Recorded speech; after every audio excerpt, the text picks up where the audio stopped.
Chapter 410. They sat in the tea house for a while and then went back home. Originally, Chu Qingyan wanted to walk around for a while longer.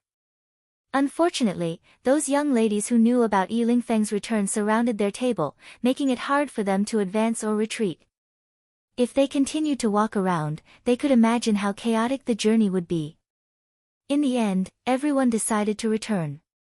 As soon as they entered the mansion, Yi Lingfeng asked Xiao Su angrily without caring about his image, "Brother, did you do all this?" At this time, he did not care about his image. The folding fan in his hand was torn, a sleeve of the best Su embroidered clothes was missing, and the boots that were clean and tidy when he went out had several footprints on them.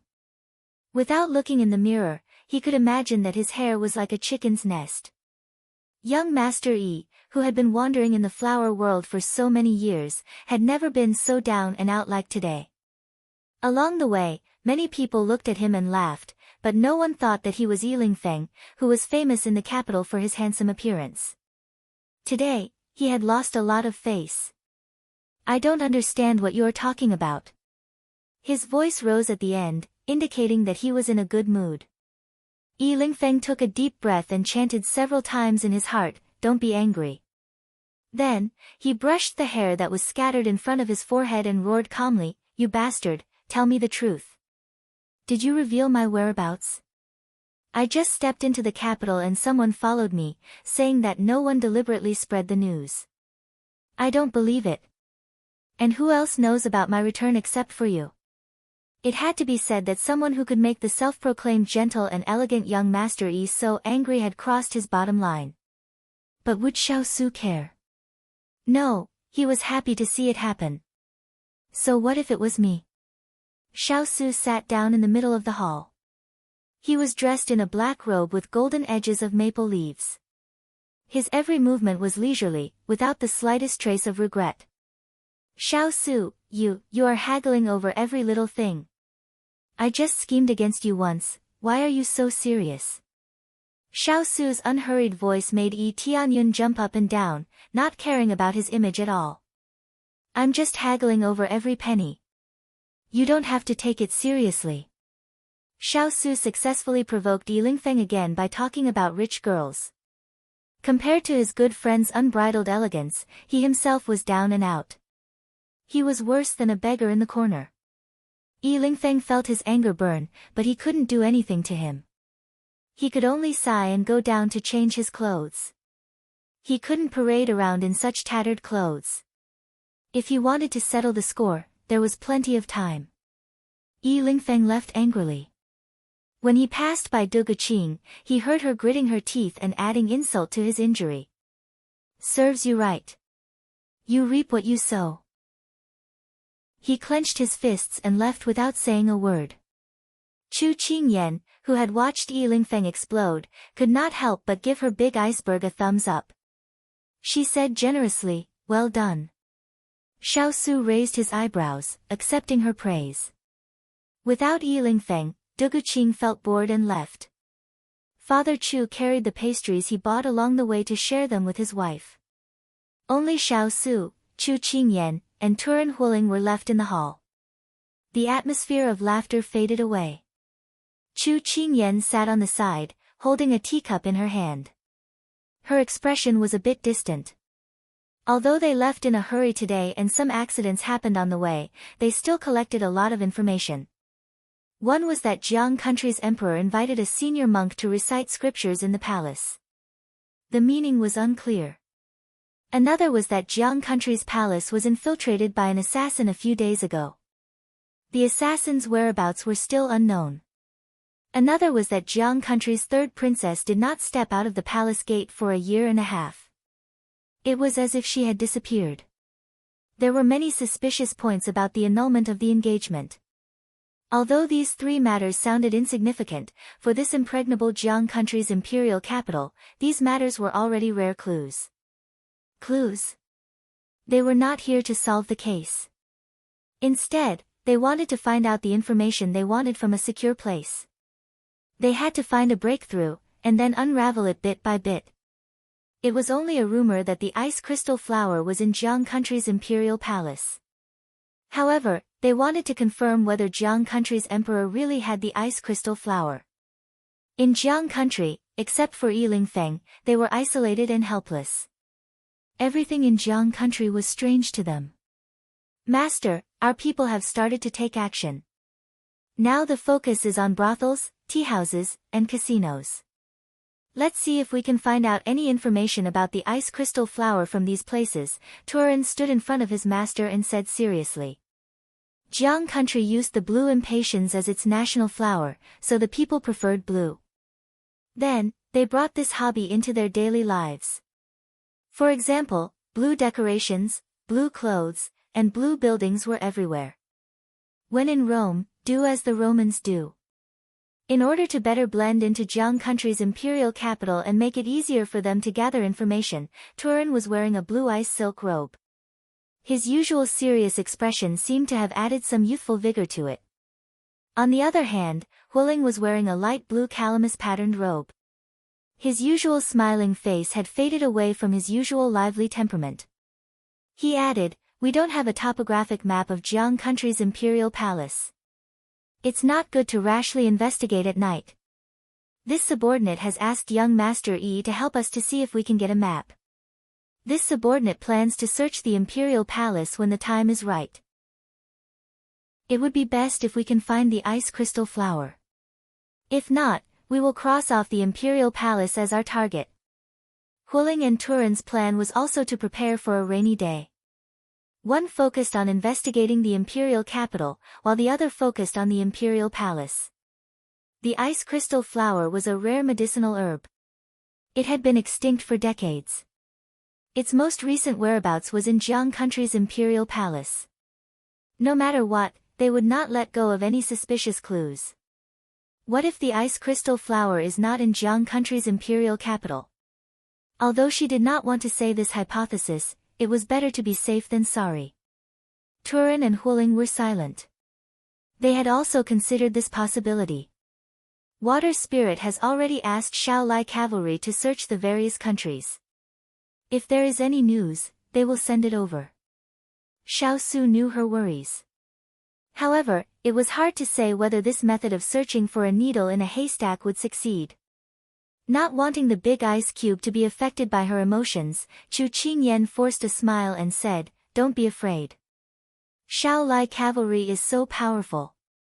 They will definitely find it. Not only the ice crystal flower, but also the love grass." Chu Qingyan clenched her fists. They were already in Jiang country. There were still 40 days left. They would definitely be able to find it. Xiao Su pondered for a moment and said, "The ice crystal flower is extremely resistant to cold. When you are searching, pay special attention to places with ice cellars." Turan and Huling immediately acknowledged and retreated. Xiao Su turned his head and saw the little fellow standing at the window, looking at the darkening sky without blinking. He got up and walked over, standing beside her. "Will I see snow before the new year?" "Maybe. I had a dream last night. I dreamed that the sky was full of snowflakes. The snow was so high that it reached my knees. However, I was very happy because I saw the ice crystal flower at my feet. The rarer something is, the more precious it is. At that time, the ice crystal flower in front of me was as free as cabbage. I could play with it. What you think about during the day, you dream about it at night." Xiao Su put his hand on her shoulder, but did not say anything. Chapter 411. It would be New Year's Eve in a month. She hoped that by New Year's, she would be able to find those 2 herbs. She hoped it would come true. But dreams were plentiful, while reality was always thin. In a flash, 3 days had passed. Regarding the ice crystal flower, whether it was Yi Lingfeng or Huling, none of them had found anything. Yi Lingfeng tried to find out the identity of the Great Master, but because the person was mysterious and the Jiang country's emperor deliberately hid it, no one knew the identity of the Great Master monk. The imperial palace of the Jiang kingdom was more heavily guarded than before. Everyone kept their mouths shut about the assassination, saying that they were ordered by their superiors not to leak any information. As for the matter of the third princess, there was no clue at all. It was as if she had vanished into thin air in the past 1.5 years, and no one could find any trace of her. Everything seemed to have fallen into an endless cycle. Huo Ling and the others did not say anything, but they were already feeling anxious. They left early and returned late, so busy that their feet did not even touch the ground. Chu Qingyan looked at the big ice cube playing chess with himself without revealing anything. She felt a bit relieved in her heart. The big ice cube's body was not suitable for worrying about these things, and she could not just sit there and wait for death. Chu Qingyan immediately returned to her room and changed her female clothes into men's clothes. She did not think too much and returned to Xiao Su's room. Big ice cube, I'm going out shopping with big sister Dugu. Is there anything you want to buy? I'll bring it back for you. Chu Qingyan leaned against the door frame and poked her head out to ask him. Xiao Su's hand paused as he heard her voice and turned to look at her. She was dressed in a simple young man's outfit, and her hair was tied up high with a blue ribbon. At this moment, because of her movements, her hair was hanging down from her shoulders. Her white and jade-like fingers were dotted with dark red dots, making her look cute and pretty. She was still young, and it was hard to tell if she was a male or female in men's clothing. Walking outside, she could confuse others. The corners of her eyes were smiling, and she looked like a child who was about to go out and ask an elder before leaving. Xiao Su's slightly furrowed brows relaxed the moment he saw her. Go early and come back early. He thought that she would be worried after not hearing any news for a few days, but now that he saw her vitality, he relaxed. All right. Chu Qingyan smiled. When she left in a flash, the smile on her face disappeared. She could be anxious and sad, but she couldn't show it in front of Big Ice. Because emotions were contagious, she didn't want him to be affected by her. As the light footsteps slowly walked away, Xiao Su pinched his brows and threw down the black chess piece in his hand. He stood by the window, his black hair like clouds, his posture straight and stern, his brows slightly furrowed. No one could tell what he was thinking from those eyes that were as deep as the sea. At this time, Chu Qingyan had already walked to the entrance of the mansion. Dugu Qing was waiting there impatiently. Why are you dilly-dallying? If you delay any longer, it will be dark soon, do you understand? Dugu Qing hurriedly scolded her, then pulled her hand and quickly walked down the street, while Jean Xin followed closely behind. When they walked to the downtown area, Dugu Qing was playing with the things on the stalls and turned to ask her, you suddenly invited me out to play today, do you have anything you want to buy? The rouge and face powder in the water plum pavilion are not bad, do you want to take a look? Chu Qingyan heard this and shook her head, I didn't come out to buy anything. That's strange, don't tell me you came out to enjoy the scenery.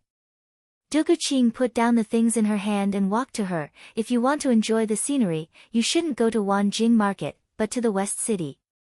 There is a plum forest there, you can take this opportunity to enjoy the plum blossoms.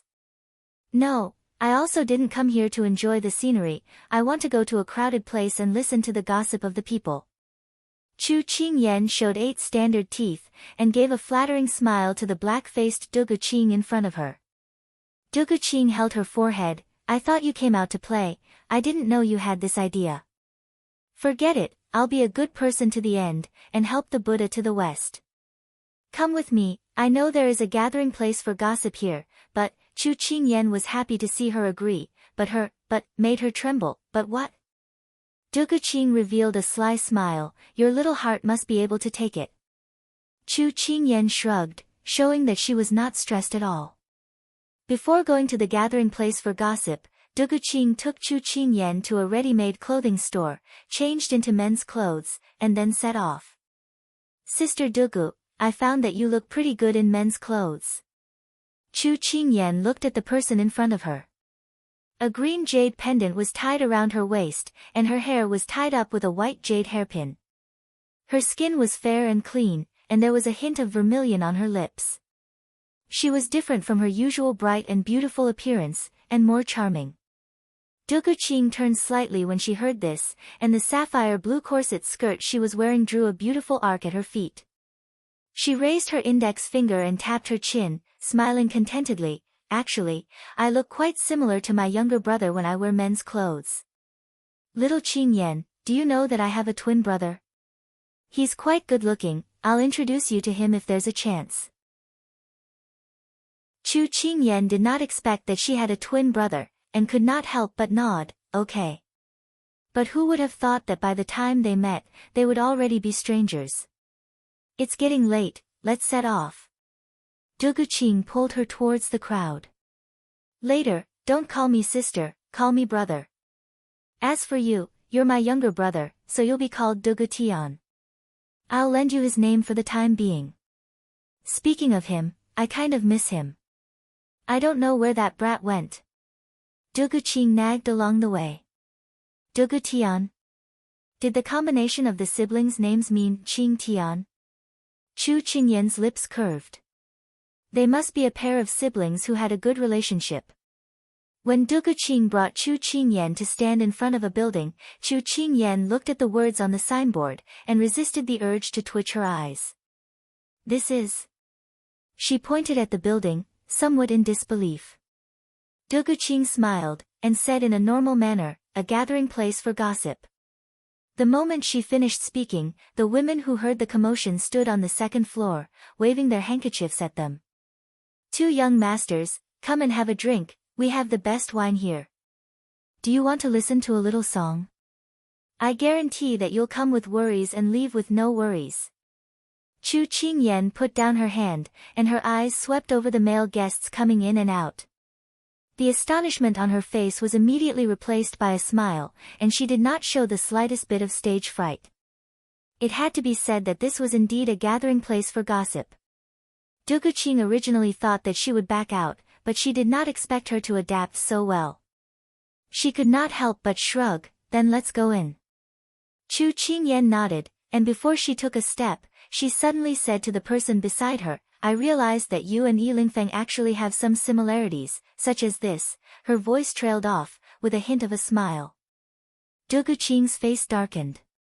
She was actually teased by this 10-year-old child. This person was really the same as Xiao Su, haggling over the smallest details. Chapter 412. Heavenly Fragrance Brothel. It was a place of debauchery at night and elegance during the day. It was not an ordinary brothel because the brothel did not accept guests during the day and was exceptionally lively at night. During the day, it was still extraordinarily lively. Because the owner of Heavenly Fragrance Brothel was very good at doing business, the guests at night were all beauties, while the guests during the day were mostly artists who knew how to play the zither, go, poetry and painting.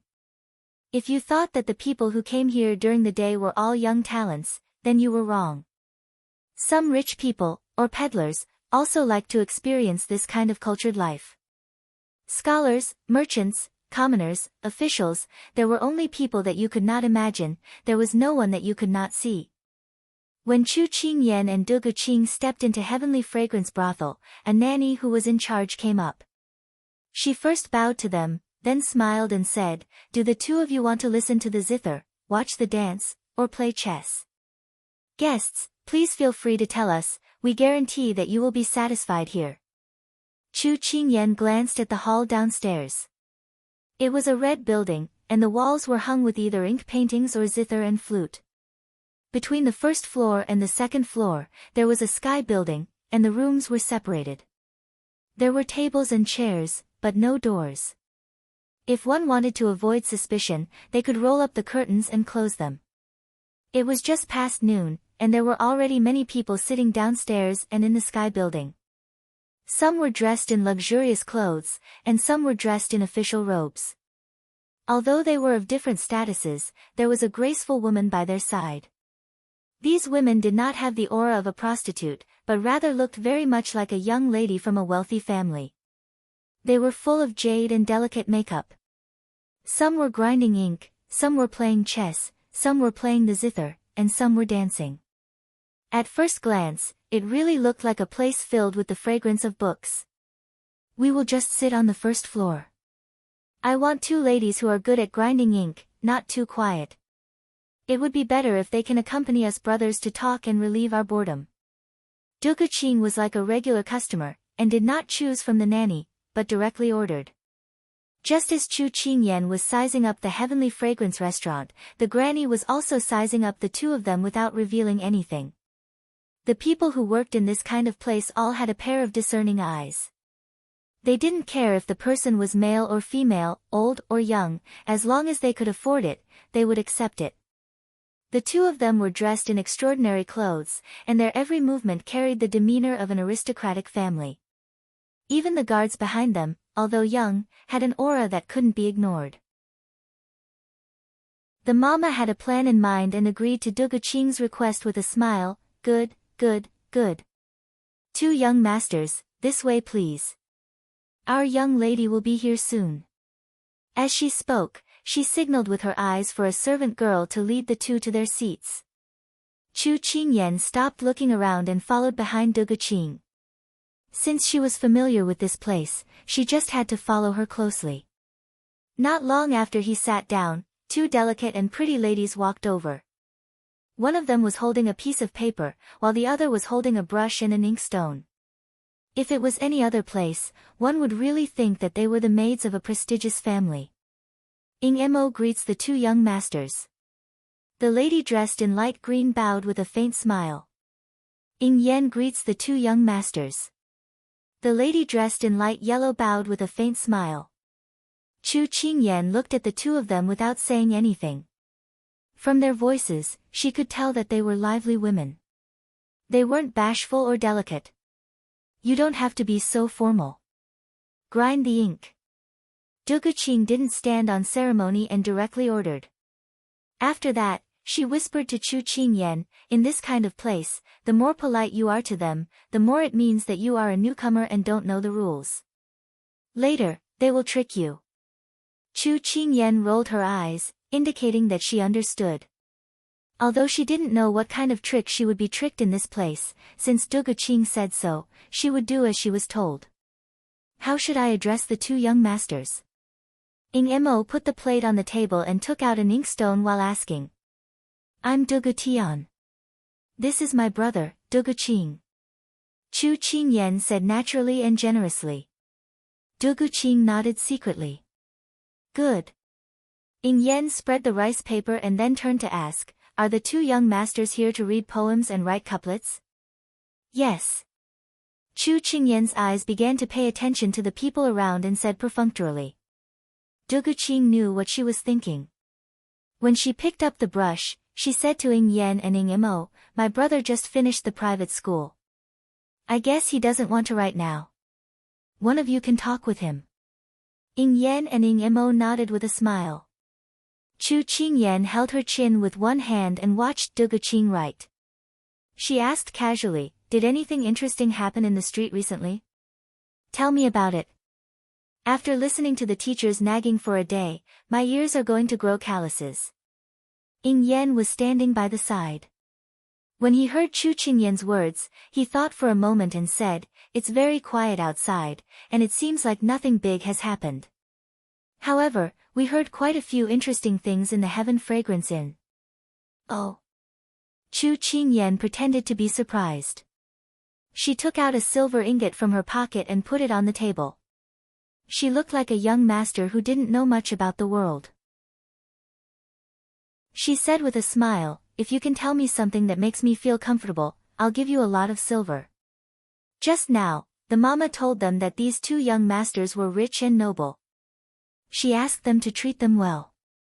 They didn't expect them to be so generous.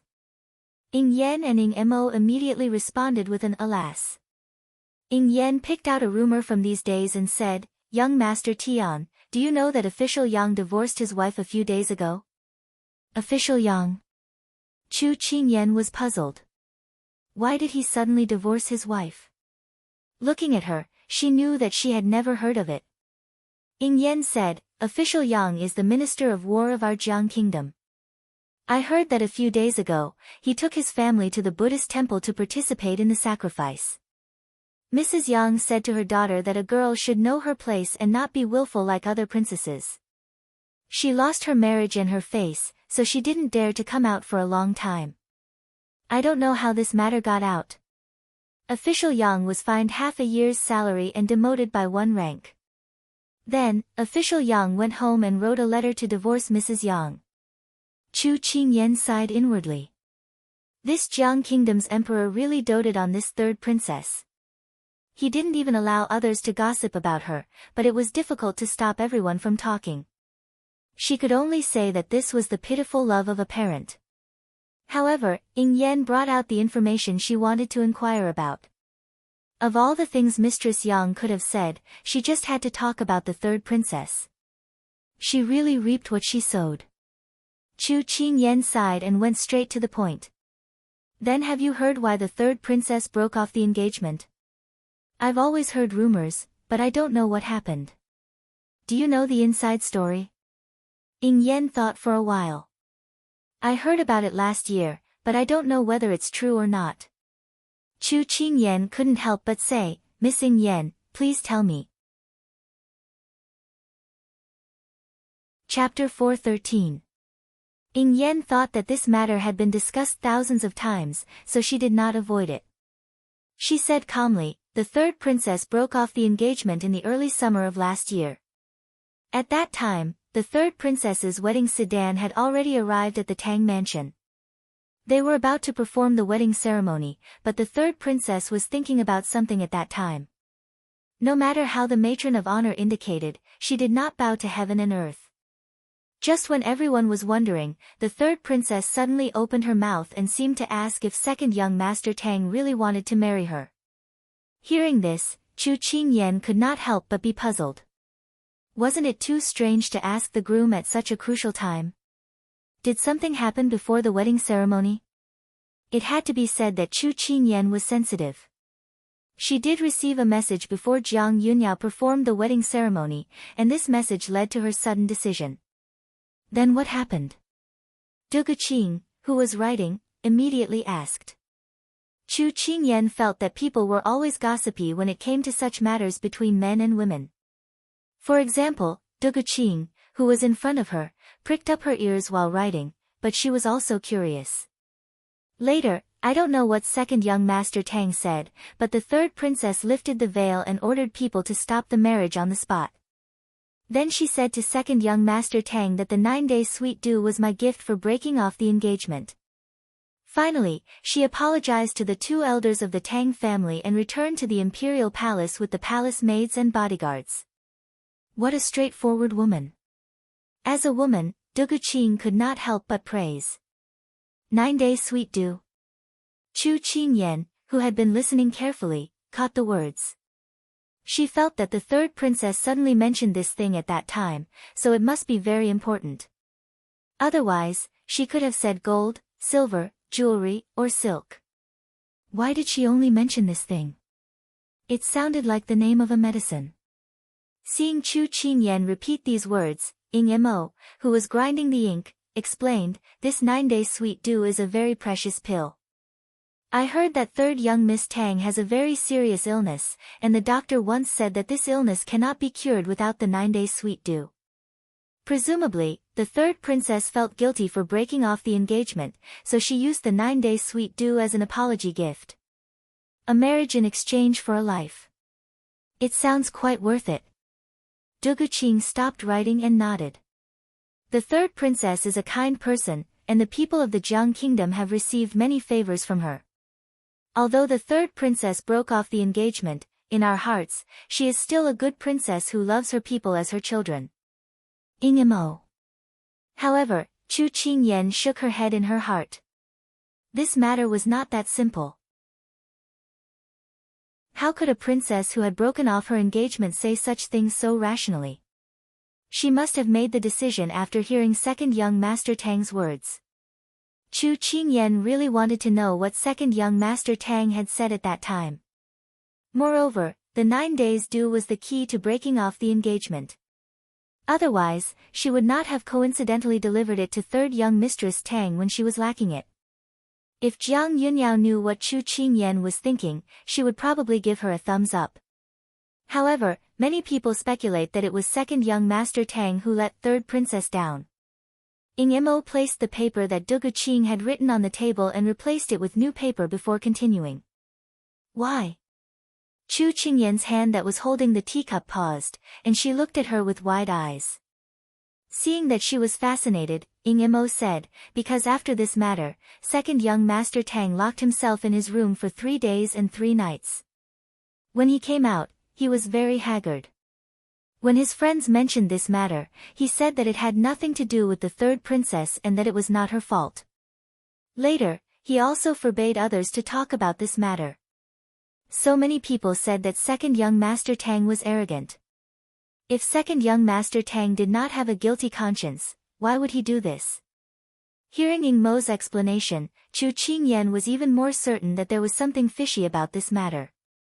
But as time passed, it was useless for her to investigate further. However, she admired such a straightforward woman. If there was a chance, she would like to meet this third princess. The name of this 9 days do sounds very interesting. Today, I also saw a few unique names of medicine in a book.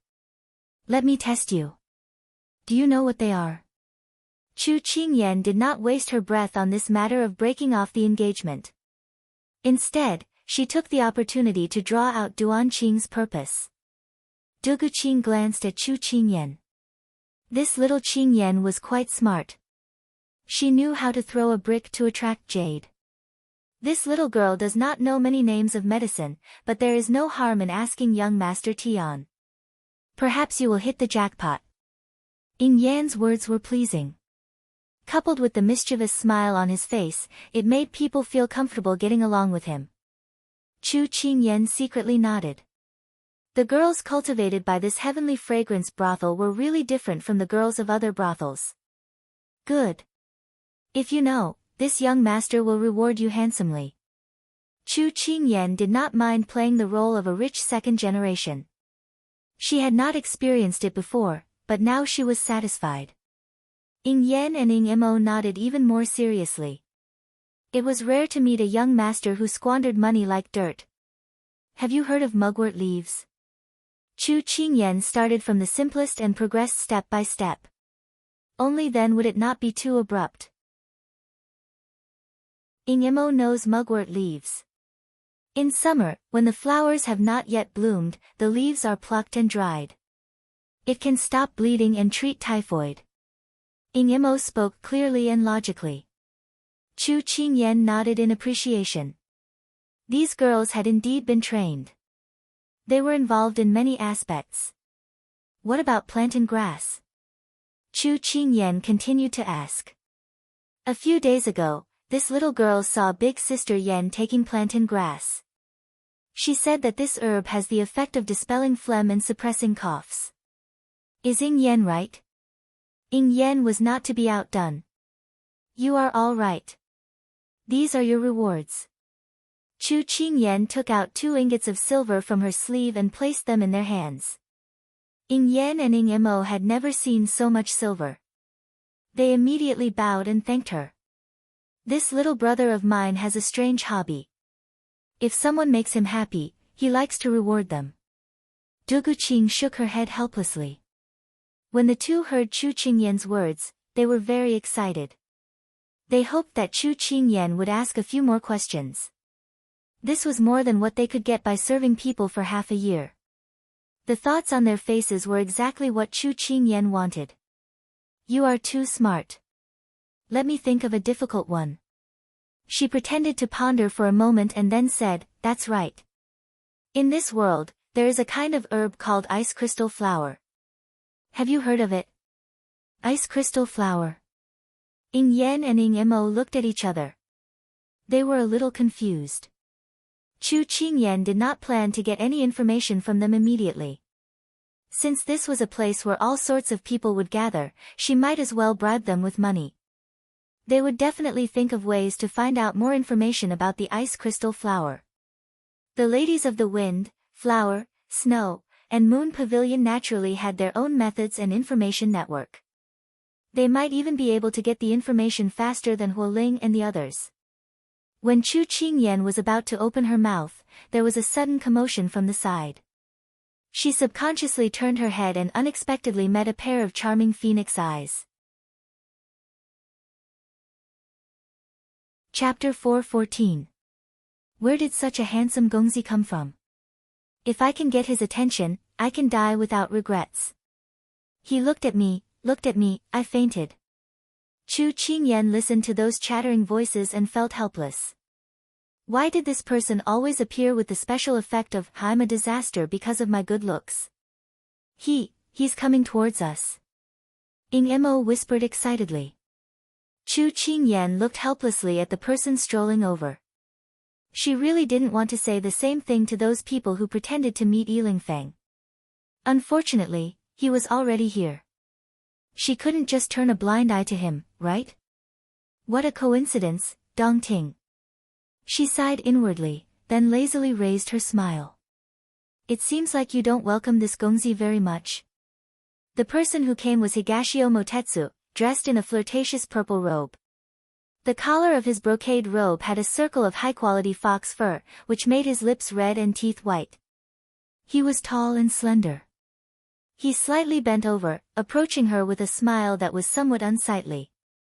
Chu Qingyan inconspicuously leaned back, increasing the distance between the two of them. She said innocently, "Welcome, but I didn't expect you to appear here." Higashio Motetsu didn't mind. He pulled a chair and sat down, looking at her with a lazy and unrestrained expression. The world is vast. I didn't expect to meet an old acquaintance just by walking around. It's fate. He deliberately emphasized the word fate, his smile somewhat unclear. Chu Qingyan glanced at him, muttering inwardly, "Don't think I don't know you. You obviously knew that we were coming to Jiang country, so you deliberately followed us." But after shouting this in her heart, Chu Qingyan was somewhat puzzled. What was this person's purpose for following them? If he had a purpose, he was well behaved. If he didn't have a purpose, he could see her everywhere. She didn't believe that there were so many coincidences in the world. There were only man-made encounters, and there weren't repeated coincidences. This is... Duguqing, who had been ignored by the two, put down the pen in her hand and looked suspiciously at the handsome man who had suddenly appeared. This was the first time she had seen a man who was able to combine gorgeous and handsome without any sense of dissonance. The man looked like a woman, escaping without a trace, shining brilliantly. Even though she had seen so many handsome men before, she couldn't help but stare blankly. Fortunately, she already had someone in her heart. Otherwise, she might have really been bewitched. Let me introduce you. This is Duguqing, and this is Higashio Motetsu, my good friend. Chu Qingyan introduced the two. Higashio Motetsu looked at Duguqing and raised his hand. Nice to meet you. Duguqing also replied. Seeing that the atmosphere between the two was a little strange, Duguqing thought for a moment and set up another table to give the two some space. Higashio Motetsu nodded in satisfaction at Duguqing's tactfulness. Ing Yen and Ing Mo were also taken away by Duguqing. The distance between each table was not close. If the two spoke in a low voice, no one would hear. Little girl, do you owe me a favor? Higashio Motetsu poured himself a cup of tea, as if the words came out of his mouth. Chu Qingyan raised her eyebrows. These words surprised her. She didn't remember owing him any favor. Higashio Motetsu saw her reaction and pretended to hold his heart. Little girl, you have deeply hurt me. If I had known earlier, I wouldn't have saved you. Looking at his posture, Chu Qingyan had the urge to facepalm. A perfectly good man actually acted like a little girl. What kind of appearance was that? But she had to admit that even if he held his heart, it didn't make people feel disgusted. Instead, it had a different kind of feeling. Sure enough, this was a world that looked at faces. Are you talking about that time when I fainted from a fever in the forest? Chu Qingyan remembered the last time they met. When she woke up, she was in the medical center. That's right. You are not too heartless. You can still be saved. In the blink of an eye, he put away the heart-holding posture. He still had the soul-stirring and enchanting appearance. Just now, his expression was like a flash in the pan. She had already experienced this person's ability to change his expression, so she wasn't surprised. But she also had a debt to settle with him. I didn't expect you to take the initiative to mention it. I forgot about it, Chu Qingyan snorted. The people in the medical center said that when they opened the door, they saw me lying on the ground. Didn't you know that I was having a high fever at that time? It was freezing cold, but you just casually threw me aside. Weren't you worried that I would get sick? Higashio Motetsu glanced at her. Aren't you still fine now? Besides, if I hadn't been so kind, you would probably have reported to the King of Hell by now. Chu Qingyan continued to snort. Anyway, we're even. I don't owe you a favor, and you don't owe me anything. Higashio Motetsu was amused by her. His voice was so moving that it was like a spring breeze brushing past his delicate and flawless cheeks. His silky black hair draped over his shoulders. As his shoulders shook, it drew a beautiful arc around his waist. Little girl, are you afraid that I will use this opportunity to blackmail you into doing something? After he laughed, his phoenix eyes were still a little dizzy, but his words hit the nail on the head. Chu Qingyan was taken aback.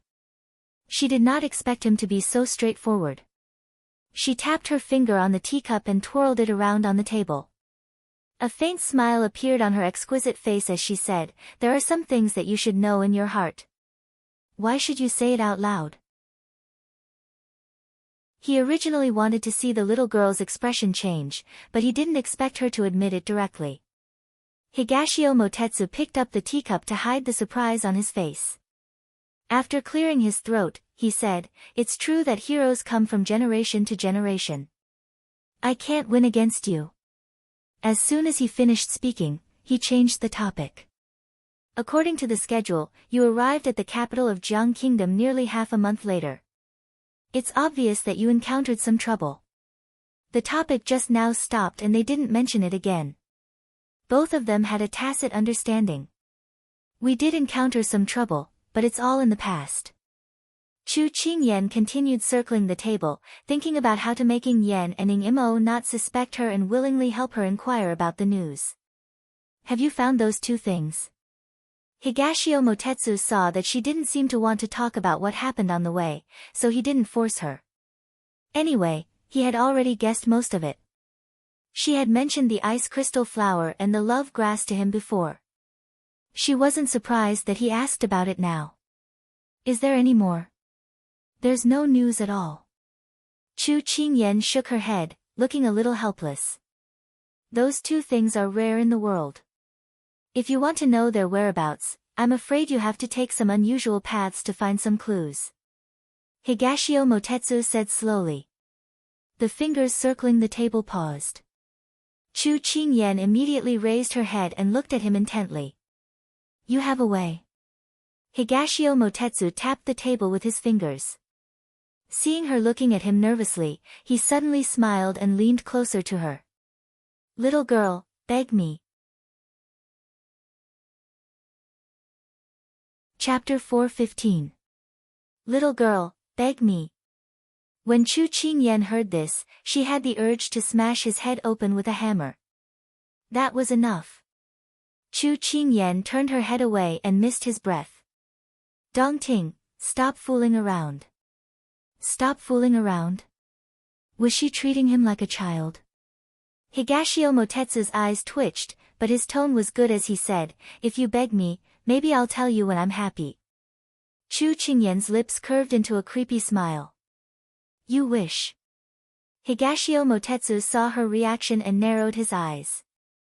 He leaned back against the chair and said with a smile, Little girl, don't you want to know the fastest way? Whether you say it or not, the initiative is in your hands. You want me to beg you? Then forget it. Chu Qingyan shrugged indifferently. Higashio Motetsu did not force her and said casually, in another 30 days, the poison will take effect. It's a pity that the king of this region died at such a young age. But this also makes those who are eyeing him covetously and want to get rid of this thorn in their side happy. When he said this, he gave a low chuckle. This young master has seen a lot of this kind of situation where the people close to him are sad and the enemies happy. Little girl, you're really ruthless. Seeing that Chu Qingyan was unmoved, Higashio Motetsu took a sip of tea and then unexpectedly stood up. He shook his sleeves and looked like he was about to leave.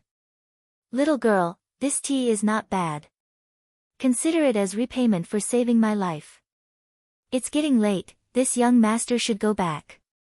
I hope that we will have a chance to meet again in the future. She knew that he was certain that she would not let him go. But she did not know what his motive was. She was afraid that if she blindly agreed to him, it would cause harm to herself or the big ice cube. Chu Qingyan tightened her grip on the teacup, and it fell onto the table with a thud. She looked up at him from the corner of her eyes. The struggle in her eyes was obvious, but it quickly settled down. Her voice was as calm as before.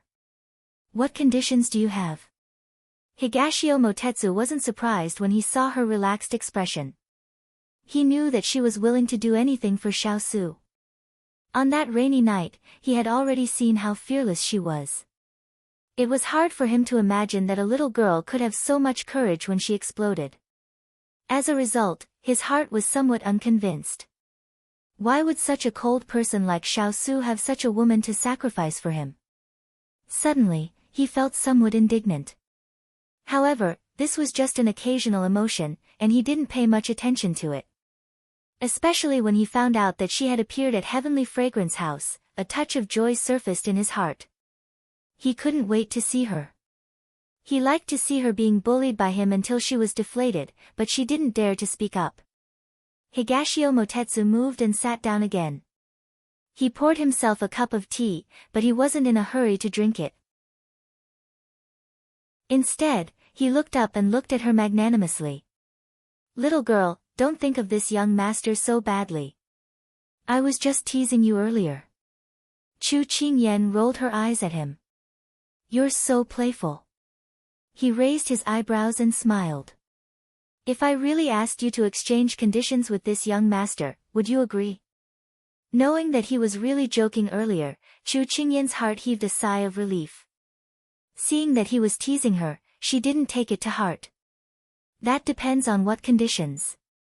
Cheating, swindling, stealing, killing, arson, robbing, violating filial piety and etiquette, don't even think about it.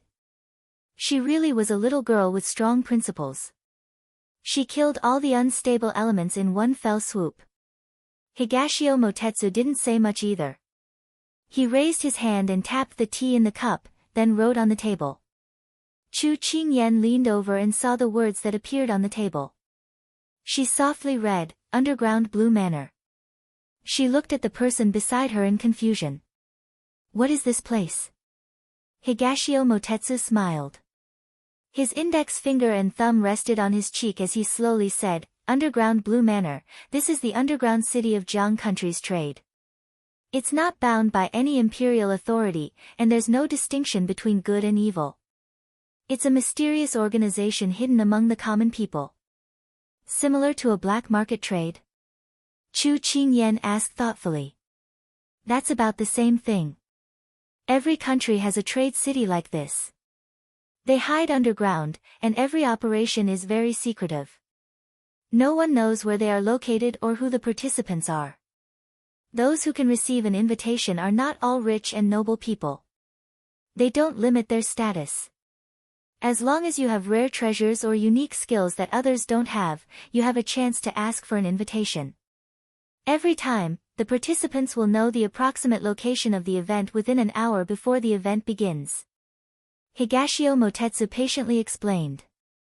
So mysterious. Chu Qingyan frowned. Higashio Motetsu glanced at her. An organization that can wander around the imperial authority and exist for a long time must have its uniqueness. Many emperors want to get rid of it, but sometimes, even the imperial family can't handle it. They have to rely on such a trade city. Those who participate in the trade, some are seriously ill, some have peerless medical skills, some have deep hatred, some are famous killers, some are thirsty for talent, and some are full of wisdom. But they all take what they need. She suddenly understood and looked at Higashio Motetsu. So what you're trying to say is that I might be able to get some information in this trade city? Higashio Motetsu nodded. The things that can be taken out in the trade city are not ordinary. Rare gems, herbs, unique skills, weapons. You can basically see them all inside, but what? Chu Qingyan's scalp tightened. What she hated the most were unexpected twists and turns, which made people whet their appetites. If you want to get something you like, you must also have something that you can take out. If you have something and the other party doesn't want to exchange it, you'll be happy for nothing. Higashio Motetsu tapped the table with one hand and said to her from the side. He had said all the ugly words in advance and asked her to consider it carefully. I understand this rule. Chu Qingyan nodded and then asked, then when will the trade in this underground blue manor start? This little girl was quite impatient. You're considered lucky. 3 months ago, the underground blue manor held a trade in Junlan. I heard that it will be held again in 2 days in the Jiang Kingdom. Higashio Motetsu said leisurely. His expression was languid as he leaned on the table. He didn't sit properly, but it didn't make people dislike him. Instead, they felt that such an outstanding person, no matter what he did, would be glorious and dazzling. That's great. It's better to come at the right time than to come early. Then can you take me there? Chu Qingyan immediately smiled and asked. Higashio Motetsu glanced at her and shook his head with a low laugh. Little girl, do you think that you can casually enter this kind of place? Chu Qingyan narrowed her eyes and was a little annoyed.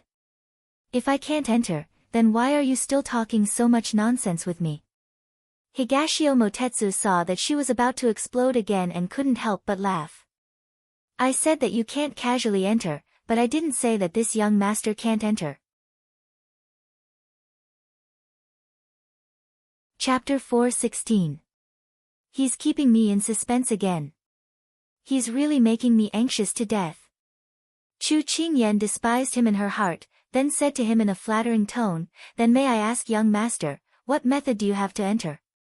Knowing that she didn't mean what she said, Higashio Motetsu didn't bicker with her because he had his own plans. Unfortunately, I know how to get an invitation, he said calmly. Then may I ask you to bring me along? Chu Qingyan helped him change his teacup and personally poured him a cup of tea as she asked politely. The little lass was so submissive. Other than when he kidnapped her, he rarely saw her this obedient. Higashio Motetsu took the tea she offered and said leisurely, it's not impossible to bring you along. In the instant that the other party's eyes lit up, he continued, it's just that this young master has never done a losing transaction, so you have to show your sincerity. Didn't you say that we're friends? Is there a need to bicker over this kind of thing? Chu Qingyan smiled embarrassedly. Haven't you heard that even blood-related brothers have to settle accounts clearly? Higashio Motetsu deliberately saw her helpless expression and calmly retorted. Chu Qingyan's face darkened. He had said so much, but didn't he still come back to the original point? She even thought that he was a righteous person, but she really couldn't judge a book by its cover. She was annoyed and snatched the teacup that Higashio Motetsu had delivered to her mouth. She drank it in one gulp, wiped the corner of her mouth, and went straight to the point, tell me the truth, what do you want? As long as I can give it to you. Seeing her gulp it down, Higashio Motetsu felt that it was a pity for the tea to disappear just like that. However, he didn't care. Hearing her ask so directly, he didn't beat around the bush. Sometimes, there was a limit to teasing people. For the sake of the long term, he should stop. Otherwise, if the little lass got angry and bit him, wouldn't he lose this kind of benefit in the future? This young master helped you once, so you owe me a favor, Higashio Motetsu said unhurriedly. Sure enough, he had revealed his fox tail. Chu Qingyan nodded without hesitation. Tell me, what do you want me to do? No. Higashio Motetsu stretched out a finger and waved it in front of her eyes. This young master hasn't thought about it yet. I'll tell you when I think about it. What a thief. Chu Qingyan cursed in her heart. Are you secretly scolding this young master? Higashio Motetsu saw her furrowed brows and gritted teeth and quickly deduced her mental activity. Chu Qingyan rolled her eyes at him. You're thinking too much. Am I the kind of person who would secretly curse people? If I want to curse people, I will do it openly. Little girl, you have to know that there is no free lunch in this world. If a pie falls from the sky, then you have to guard against it, do you understand? Higashio Motetsu pointed out to her. His expression was no longer as casual as before and had a trace of seriousness. You make it sound like you're so open and aboveboard, but aren't you just adding insult to injury and taking advantage of the situation? Chu Qingyan muttered in dissatisfaction. Higashio Motetsu slightly raised his phoenix eyes and his voice was filled with resentment. Little girl, I'm helping you. How can you repay kindness with enmity? Chu Qingyan said disapprovingly, if you don't ask for compensation, I will be even more grateful to you. Alright, don't be angry. This is the rule of the pugilistic world. You should get used to it soon. Higashio Motetsu acted like he was coaxing a child as he reached out to pat her head. Chu Qingyan leaned to the side and avoided his outstretched hand.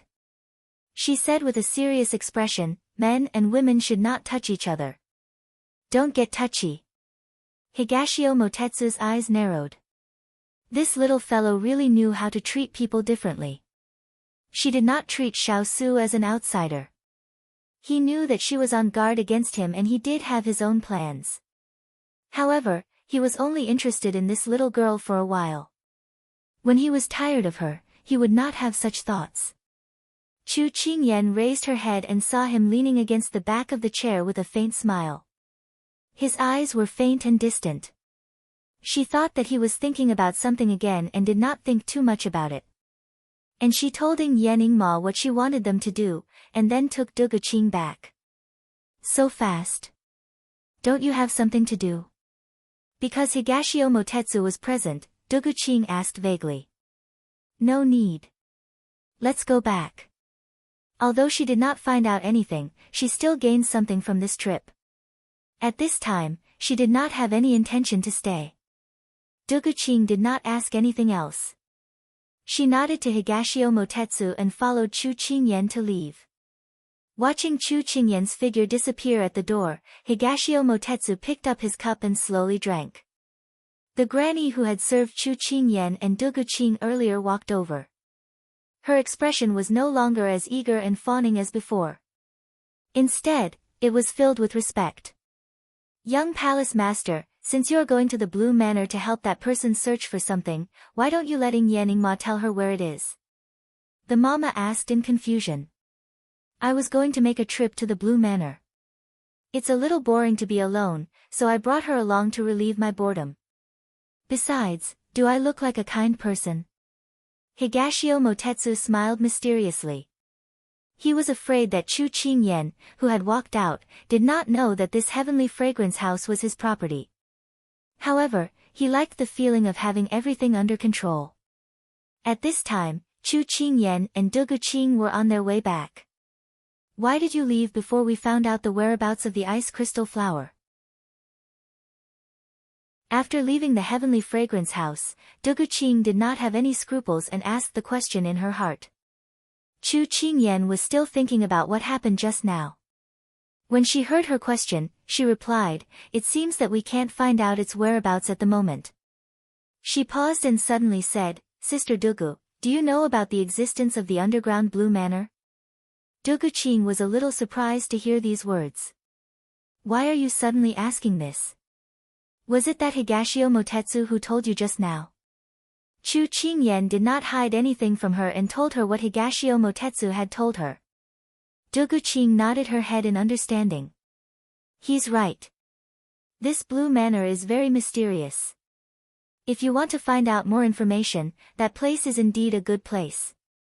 However, I've heard quite a lot of rumors about it. It has many rules and if you accidentally violate them, your end will be very miserable. Duguqing's words were similar to what Higashio Motetsu had said, so Chu Qingyan was relieved. It wasn't that she had a problem with Higashio Motetsu, but when she went out, she had to be careful. Since he has a way to get an invitation, then bring me along with you. I've long wanted to see this mysterious organization that walks between the imperial power and the common people. Duguqing grabbed her hand and pleaded. Chu Qingyan looked at her excited eyes and her scalp went numb. Dong Ting said that he can only bring one person, so I'm sorry Sister Dugu. So petty. Duguqing pursed her lips. Then she leaned forward and said maliciously, Little Qingyan, you want to go alone? Don't forget that you still have Big Ice Cube at home. Would he bear to let you take the risk? Chu Qingyan heard this and felt a headache coming on. Chapter 4:17. Chu Qingyan scratched her head. Big Sister Dugu, can you cover for me? Depends on your performance. Duguqing smiled slyly. Chu Qingyan felt that it was really unfortunate to have bad friends like them who liked to take advantage of a burning house. Returning to the Yi estate, she happened to bump into Yi Lingfeng who was preparing to go out. Duguqing was still holding a grudge against him for what happened 2 days ago, so she deliberately snorted coldly in front of him and left with a flick of her sleeves. Yi Lingfeng watched her leave, the folding fan in his hand fanning himself unnaturally. Is young Master Yi preparing to go out? Chu Qingyan was afraid that he would feel awkward, so she took the initiative to ask. I have an appointment with a friend. I'm going to attend the banquet. Yi Lingfeng quickly regained his elegant demeanor, without the slightest bit of uneasiness from before. Chu Qingyan nodded, then young Master Yi, please go ahead. I won't disturb you any further. She was about to leave when Yi Lingfeng called out to her. Is there anything else, young Master Yi? Chu Qingyan was puzzled. You went to Heavenly Fragrance House today. Yi Lingfeng hesitated for a moment before speaking. Chu Qingyan narrowed her eyes. You sent someone to follow us? Seeing Chu Qingyan's vigilant expression, Yi Lingfeng hurriedly explained, Miss Chu, please don't misunderstand. I didn't send anyone to follow you, but I saw that both of you were dressed in men's clothing, so I guessed. Chu Qingyan immediately relaxed. She was worried that her conversation with Higashio Motetsu would be leaked, but she was still puzzled. How did you know? It was difficult to convince people with just men's clothing. She rarely wears men's clothes. Once she does, she will go to those places. She is not someone who does not know her limits. Since she dares to bring you out, she will naturally go to the Heaven Fragrant Inn, Yi Lingfeng said with a smile. He did not see the ambiguous smile on Chu Qingyan's face because of his words. I see. I didn't expect young Master Yi to know Big Sister Dugu so well. Chu Qingyan looked at him meaningfully. Ahem. Yi Lingfeng covered his mouth with his fan and coughed lightly, avoiding Chu Qingyan's words. Then he said, in the future, you should not go to that kind of place. It is not good for your girl's reputation.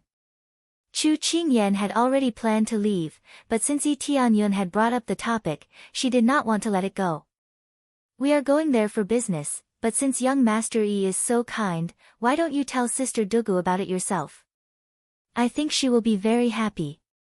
I'm afraid she'll say that I only allow the state officials to set fires, but not the common people. Yi Lingfeng imagined her reaction and felt helpless. Looking at Yi Lingfeng's expression, he didn't seem to be uninterested in Duguqing. Chu Qingyan took the opportunity to add fuel to the fire. You can even guess what kind of reaction she will have. You really have a tacit understanding. That's all I have to say. Be careful in the future. Hearing Chu Qingyan's words, Yi Lingfeng's expression changed slightly, and he immediately took his leave. Chu Qingyan looked at his back as he left. She seemed to see a guilty conscience. It seemed that Duguqing's pursuit of her husband was not in vain. It was just that the revolution had not succeeded yet. She still needed to work hard. She was looking forward to this couple. She had even thought of a couple name for them. They would be called Unique or Intentional Couple. Thinking about it, it really sounded wonderful. Chu Qingyan happily walked towards her courtyard. Because she was so relaxed, she did not see the big Buddha standing at the door. You're back. A cold voice sounded from the side. Chu Qingyan subconsciously stopped in her tracks. The big ice cube's tone was not right. She had a bad feeling. Her neck stiffened, and she turned to look at the source of the voice. A smile instantly appeared on her face. I'm back. Under the plum tree, a slender figure stood upright like a pine tree. Above his head were brilliant plum blossoms. They were pink and white, little by little. She could not see the shape of the flowers. She could only feel the faint colors, as if creating a beautiful dream. Unfortunately, when she saw the unsmiling face under the tree, her dream was shattered. Where did you go to play? That strict person was like an elder who had caught a disobedient child and was forcing her to confess. I went to the tea house. She touched the back of her head and smiled guiltily. Xiao Su glanced at her hands. Didn't you say you were going to buy something? What did you buy? The big ice cube's eyes were really sharp. Chu Qingyan took a deep breath in her heart. Just as she was thinking of how to smooth things over, she heard him say coldly, Qingyan, come here. She instantly looked up and saw the expressionless person under the plum tree. Her heart was a little uneasy, but her body reacted faster than her mind. When she stood in front of him, she realized that her height had already reached his chest. In a few years, would she be able to reach his shoulders? Xiao Su lowered his head. Feeling her wandering gaze, his eyes turned cold. Show me the swordsmanship once. He suddenly ordered. Ah! Chu Qingyan was shocked back to her senses. Now! What she received in response was a long sword. Chu Qingyan reached out to catch the long sword he threw at her. She did not dare look at him as she immediately brought the sword to the center of the yard. Unsheathing the sword, she began to practice without any hesitation. She did not know why the big ice cube suddenly wanted to see her practice, but she did not dare disobey him. She had a feeling that the big ice cube was angry. But why was he angry? She could not understand it at all. She could only follow his wishes and secretly ask Hualing and the others what had happened in the afternoon when she wasn't here. The second move, the fifth move, and the eighth move, your posture is wrong and you don't have enough strength. As punishment, you will practice this set of swordsmanship 3 times. From now on, you're not allowed to be lazy. When she was about to put away her sword after practicing once, she was panting, but she heard this thunder from the clear sky. She wanted to go forward and ask for an explanation in disbelief, but seeing his calm expression, she swallowed her questions. Actually, she knew that there was a problem with her swordsmanship and she wanted to improve it over the past few days. If the big ice cube had gently pointed it out to her, she would have been very happy. But punishing her like this today made her feel a bit resentful. But after he finished speaking, he had already turned around, leaving her alone in the yard. Although her heart was uncomfortable, she still picked up the sword and began practicing. After she finished practicing, she was almost completely exhausted. She was covered in sweat as she used the sword to support her body. When she raised her hand to wipe her sweat, she was surprised to find that there was another person in the yard. Turin. Turin, what happened to His Highness today? She asked while panting. Master knows that you went to the Heavenly Fragrance House. Turin simply replied. What? Chu Qingyan was a bit surprised. Turin explained, if the little princess can think of going to a place with a lot of people, Shaolai cavalry would not let go of those places. The scout happened to see you at the Heavenly Fragrance House. Chu Qingyan wanted to cover her face. It's over, the big ice cube knew. No wonder his attitude was so strange today. Master dislikes being lied to the most. Turin emphasized. I'll explain to him now. She ran off. Turin looked at her quickly leaving figure and shook his head with a smile. Towards the little princess, Master was already too lenient. Chapter 418. Chu Qingyan quickly ran to Xiao Su's room, but did not see him. She immediately changed direction and went to the study, but there was no trace of him inside. The courtyard was only this big, where could he have gone? Chu Qingyan was a bit discouraged as she walked back with her head drooping. A pair of black boots suddenly appeared in front of her, looking a bit familiar. Her eyes lit up. Big ice cube. You're looking for me. Xiao Su looked at her with a calm face, no longer having the cold look from before. The person in front of her had already recovered, so Chu Qingyan was stunned by his question. She had rushed over in a hurry, wanting to explain to him, but she did not know what to explain, so she was at a loss for words. Xiao Su saw her standing there in a daze and remembered what happened before, so his face did not look right. He looked away from her and planned to leave. Just as he was about to pass by, a pair of hands suddenly grabbed his arm, looking a bit cautious. Xiao Su stopped in his tracks, not saying a word. Actually, he did not know what to say to her at this time. Just now, he had used the excuse that her moves were wrong to punish her. At this time, he was already a bit regretful. But who was he? He was once the commander of the 3 armies, an all-powerful person in the Sichuan. There was no one that could make him feel guilty. He couldn't swallow his pride and apologize no matter what. I'm sorry. Chu Qingyan mustered her courage and stammered out her apology. As soon as her voice fell, Xiao Su's body froze. This little fellow apologized to him. Why are you sorry? He subconsciously asked, but then he realized that his voice was a bit strange. After saying the most difficult words, the stone in her heart had been removed. The following words were not that hard to say, but she still did not dare to look at him. I shouldn't have lied to you. I didn't go by anything, I went to the heavenly fragrance house with Dugu Qing. She said softly. Xiao Su did not expect her to confess, so he was a bit surprised. Looking down, he could only see her back facing him. Her head was lowered, looking very docile. What for? He asked.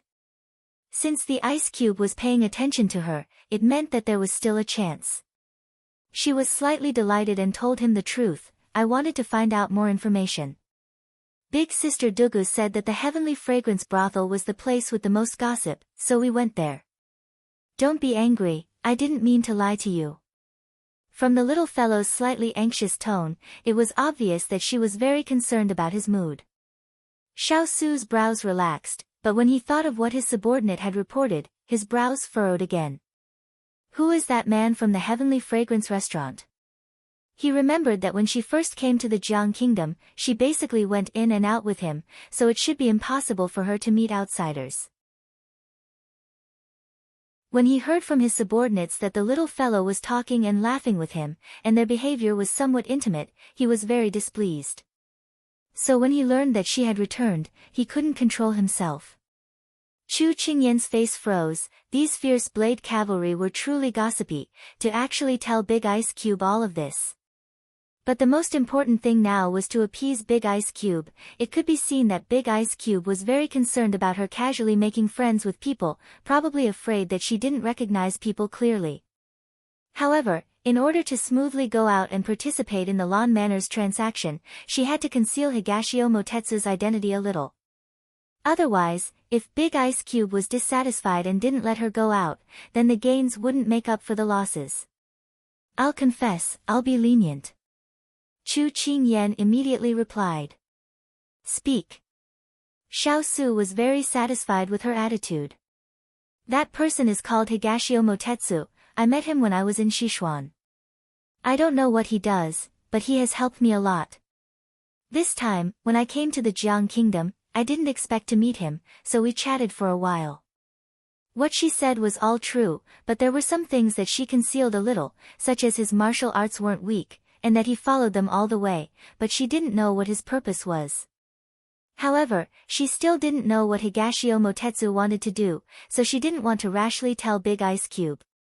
After all, Higashio Motetsu didn't do anything bad. If everything was just her own guess, she didn't want to wrongly accuse a good person.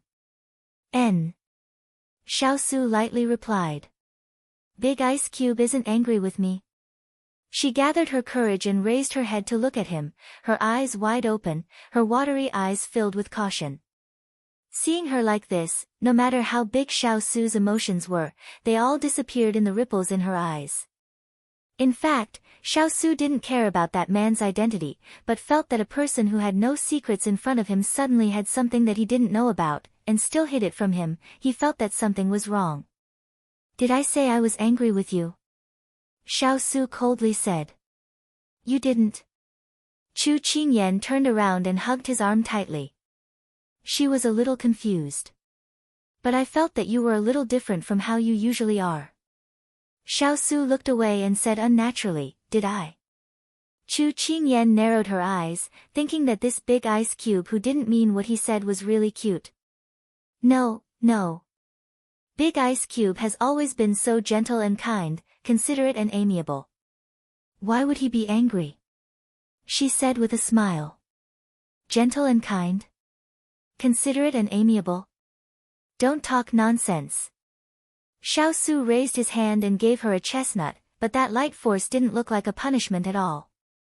Chu Qingyan pretended to cover her head and wailed, "Big Ice Cube hit someone, it's terrible." Xiao Su looked at a certain someone who was insatiable, and the corners of his mouth curled up slightly. However, when she ran forward and didn't forget to turn back and make a face at him, his heart sank. He knew that his behavior was a little abnormal today. But when the little fellow was close to him, he finally understood the reason. When he heard that she had lied to him and then met someone else at the Heavenly Fragrance restaurant, he felt that something that belonged to him had been touched by someone else. That was his little fellow, and he wouldn't allow anyone to covet her. Ever since he was young, he had never wanted anything in particular, such as power, gold and silver, or the throne. But at this moment, he suddenly had the urge to take her into his world and not let anyone see her. Take her for himself. No, that was his to begin with. He wasn't taking it for himself, it was what he had. Whether it was tyrannical or autocratic. Since he was here, there was no chance to leave. Unless he died. "Big Ice Cube, what are you thinking about?" The sound of cheering pulled him back from his daze.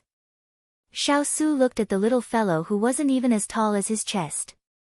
She was standing under the plum blossom tree, her red lips and white teeth made him feel as if he was looking at his past self. What did the 10-year-old him have? Loneliness, disappointment, pain, frustration. He would never allow her to experience everything that he had. "There might not be any ribs that you like to eat tonight," he said calmly. Chu Qingyan pursed her lips into a smile. Big Ice Cube was really cute. "It's fine, I can eat something else, as long as you don't make me eat carrots," she bargained.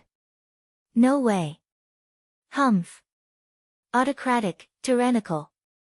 She made a face at him. Unfortunately, that person ignored her.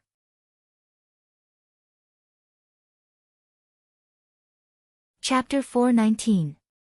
"Can't you say something?" She muttered for a while, not wanting to eat carrots anymore. She thought that she wouldn't be able to buy carrots in such a cold place like Jiang country. But who would have thought that Hualing and the others would specially bring carrots from another place? Only after asking did she know that it was Big Ice Cube. Why would Big Ice Cube like carrots? But if he didn't eat them, she would be the one suffering. Xiao Su softly patted her head and said with a smile, "Because you haven't grown up yet." What did he mean by haven't grown up?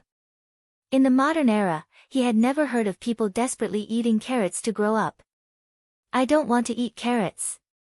I don't want to become a rabbit," Chu Qingyan said with a sad face. Xiao Su curled his lips. In his eyes, she was just a rabbit that hadn't grown up yet. At the table, seeing her unworried face and obediently eating carrots, Xiao Su remembered the first time she was poisoned.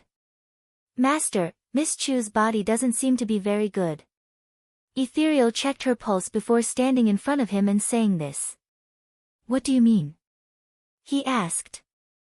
This subordinate found that Chu Qingyan's eyes are not very clear at night, so it should have been brought out from her mother's womb. "Is there any way to treat it?"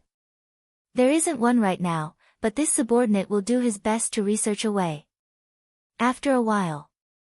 "Master, This subordinate has found a way to treat Miss Chu's eyes. Tell me about it. As long as Miss Chu eats carrots for 5 years, she will be cured. If her condition is discovered early, she will be cured early. Good, from today onwards, have the kitchen prepare carrots for every meal. Also, don't tell a third person about this. In other words, don't let her know. She was still young and might be scared. Yes. So 5 years later, when she was of marriageable age, the dishes she ate from carrots could be compiled into a thick encyclopedia of carrots. Stir-fried carrots, stir-fried bacon with carrots, stewed pork ribs with carrots, salted carrots with rice. When she complained while eating carrots, she didn't know that she was actually using food therapy. She also didn't know that the ancient people had discovered night blindness so early and how to treat it. It could only be said that the ancient people's wisdom was truly amazing. Chu Qingyan, who didn't want to turn into a rabbit, suddenly covered her face after eating. It hurt so much that she almost rolled on the ground. Big ice cube, my teeth hurt. Chu Qingyan's eyes as she looked at him with teary eyes. Toothache wasn't an illness, but it hurt to die. Chu Qingyan's small face was contorted. It was obvious that she was at her limit. Xiao Su's face turned cold. Send a message. When Hualing saw this scene, he immediately went down to call Kong Ling over. Cheng Yan Luo, who had heard about the incident in the courtyard, also came over. Chu's halves have it, it was a false alarm. Everyone retreated. Those who needed to brew medicine, those who needed to eat, and those who needed to patrol went on patrol. It was a small matter, but depending on who it happened to, it could be a big or small matter. Before the medicine was ready, Chu Qingyan was still in so much pain that she wanted to roll on the ground. In the modern era, she often went to the hospital because of tooth decay. She didn't want to experience this kind of heart-wrenching pain again. In ancient times, she had protected her teeth very well. She didn't expect that it would hurt like this even without tooth decay. Big ice cube, my teeth hurt. Other than this, she didn't know what else to say. It hurt so much that she was delirious. Xiao Su looked at her hand covering half of her face. Her eyes were watery, and he felt pity for her. He pulled her into his arms and patted her back without saying a word. He wasn't good at comforting people. He could only let her come closer to him instinctively. Chu Qingyan leaned on his shoulder, looking pitiful and aggrieved. This kind of pain was indescribable. Big ice cube, why don't you knock me out? Maybe I won't feel the pain after I fall asleep. Finally, she couldn't take it anymore. She looked at him with tears in her eyes and disgust with him. Xiao Su didn't know whether to laugh or cry at her words. However, he could feel that she was really in pain. Bear with it a little longer. The medicine will be here soon. He caressed her back and added, if you really can't take it anymore, bite my shoulder. Perhaps it was really painful. As soon as he finished speaking, he felt a pressure on his shoulder. Then, there was a slight pain in his. He scoffed. It seemed that his little fellow was not only a rabbit, but also a dog. If Chu Qingyan knew what he was thinking, she would probably retort that even a rabbit would bite when cornered. When Xining came over with the medicine and saw her master's evil deeds, she was so scared that she almost spilled the medicine. After drinking the medicine, Chu Qingyan's toothache temporarily subsided by 50% or 60%. For the first time, Chu Qingyan felt that the medicine tasted so good. Xiao Su looked at the person sitting quietly on the chair and asked worriedly, does it still hurt? Chu Qingyan covered half of her face and looked up. She nodded at him. It still hurts. It hurts so much. Bear with it. If every soldier on the battlefield was injured like you, there wouldn't be any need to fight. Xiao Su teased her, trying to distract her. The more she paid attention to the pain, the more the pain would be magnified. I'm not a soldier. Besides, I'm a girl. I have the right to cry out in pain. Chu Qingyan, who was on the verge of weakness, revealed a rare girlish side of her. Xiaosu shook his head, finding it funny. Perhaps it was because she was chatting with the big ice cube that she didn't feel so painful. Her gaze inadvertently landed on his shoulder, where the saliva had soaked it. Her cheeks heated up and she felt a little embarrassed. Big ice cube, does your shoulder hurt? Xiaosu said unconcernedly, it's nothing. Chu Qingyan thought that he was right. As a man, this bit of pain was nothing. However, after a long time, when the two of them were naked and she saw the clear teeth mark on his shoulder, she realized how hard she had bitten him back then. Are you feeling guilty? Then shouldn't this prince ask for compensation for the teeth mark? Chu Qingyan, who was immersed in the fact that she had left a mark on his body all those years ago, did not notice that a certain person had turned into a wolf. Then, he suddenly flipped her over and ate her clean. When Chu Qingyan woke up the next day, she saw that her body was covered in ambiguous marks.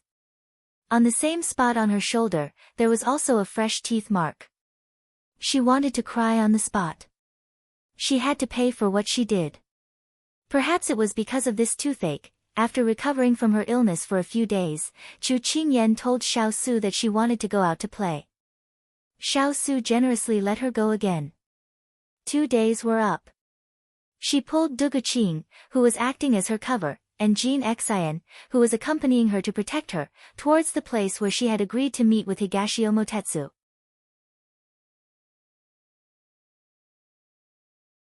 Chapter 420. When they arrived at the agreed place, Higashio Motetsu was already there. Chu Qingyan didn't stay any longer. She asked Jin Xian to stay by Du Guqing's side to ensure that she would return safely before leaving with Higashio Motetsu. Little rascal, aren't you worried that your master will be abducted and sold? Du Guqing looked at the direction where the two people disappeared and asked. As a subordinate, I will obey my master's orders. Moreover, my master is very smart. Only she can abduct others, no one can abduct her. Jin Xian said methodically. Du Guqing chuckled and said, foolish loyalty. But as soon as her words fell, Jin Xian turned around and left. Du Guqing touched her nose. Was this little rascal so fragile? Hey, little rascal, sister is just joking with you. Don't take it seriously. Du Guqing immediately followed. Jin Xian looked back at her expressionlessly. This one is going to help my master buy some pastries. Also, this one has a name, Jin Xian, not a little rascal. Okay. This little rascal is really cold. Du Guqing heard that the last time she brought Chu Qingyan back, Chu Qingyan was punished by Xiaosu. At that time, she was puzzled in her heart. This Xiaosu was simply treating Chu Qingyan as his own possession. But such a cold guy, only Chu Qingyan could stand it. If it was her, she would have already hung herself with noodles. So this time, Jin Xian listened to his master's order and bought the pastries first. So that he could report back and not be seen through by Xiaosu. The two people on this side were going to the pastry shop, while the two people on the other side were already far away. Dongting, what are we doing here? When Higashio Motetsu brought her to a restaurant, Chu Qingyan was puzzled. This young master and they agreed to meet here. Later, they will inform you where the meeting place is. Don't worry, accompany this young master to drink a bowl of tofu pudding. The tofu pudding here is very good. Higashio Motetsu said and didn't care about her expression and directly walked in. Chu Qingyan heard the shouts coming from inside as she watched the figure walk in. She had no choice but to follow him in. She thought that with Higashio Motetsu's temperament, he would choose a private room. But she didn't expect that he had already sat down in the lobby and saw her come in and waved his hand at her. Chu Qingyan facepalmed. With such a devilishly handsome face, it would be bad if he came out to scare people instead of staying at home. She would rather he go to the private room than face so many hot.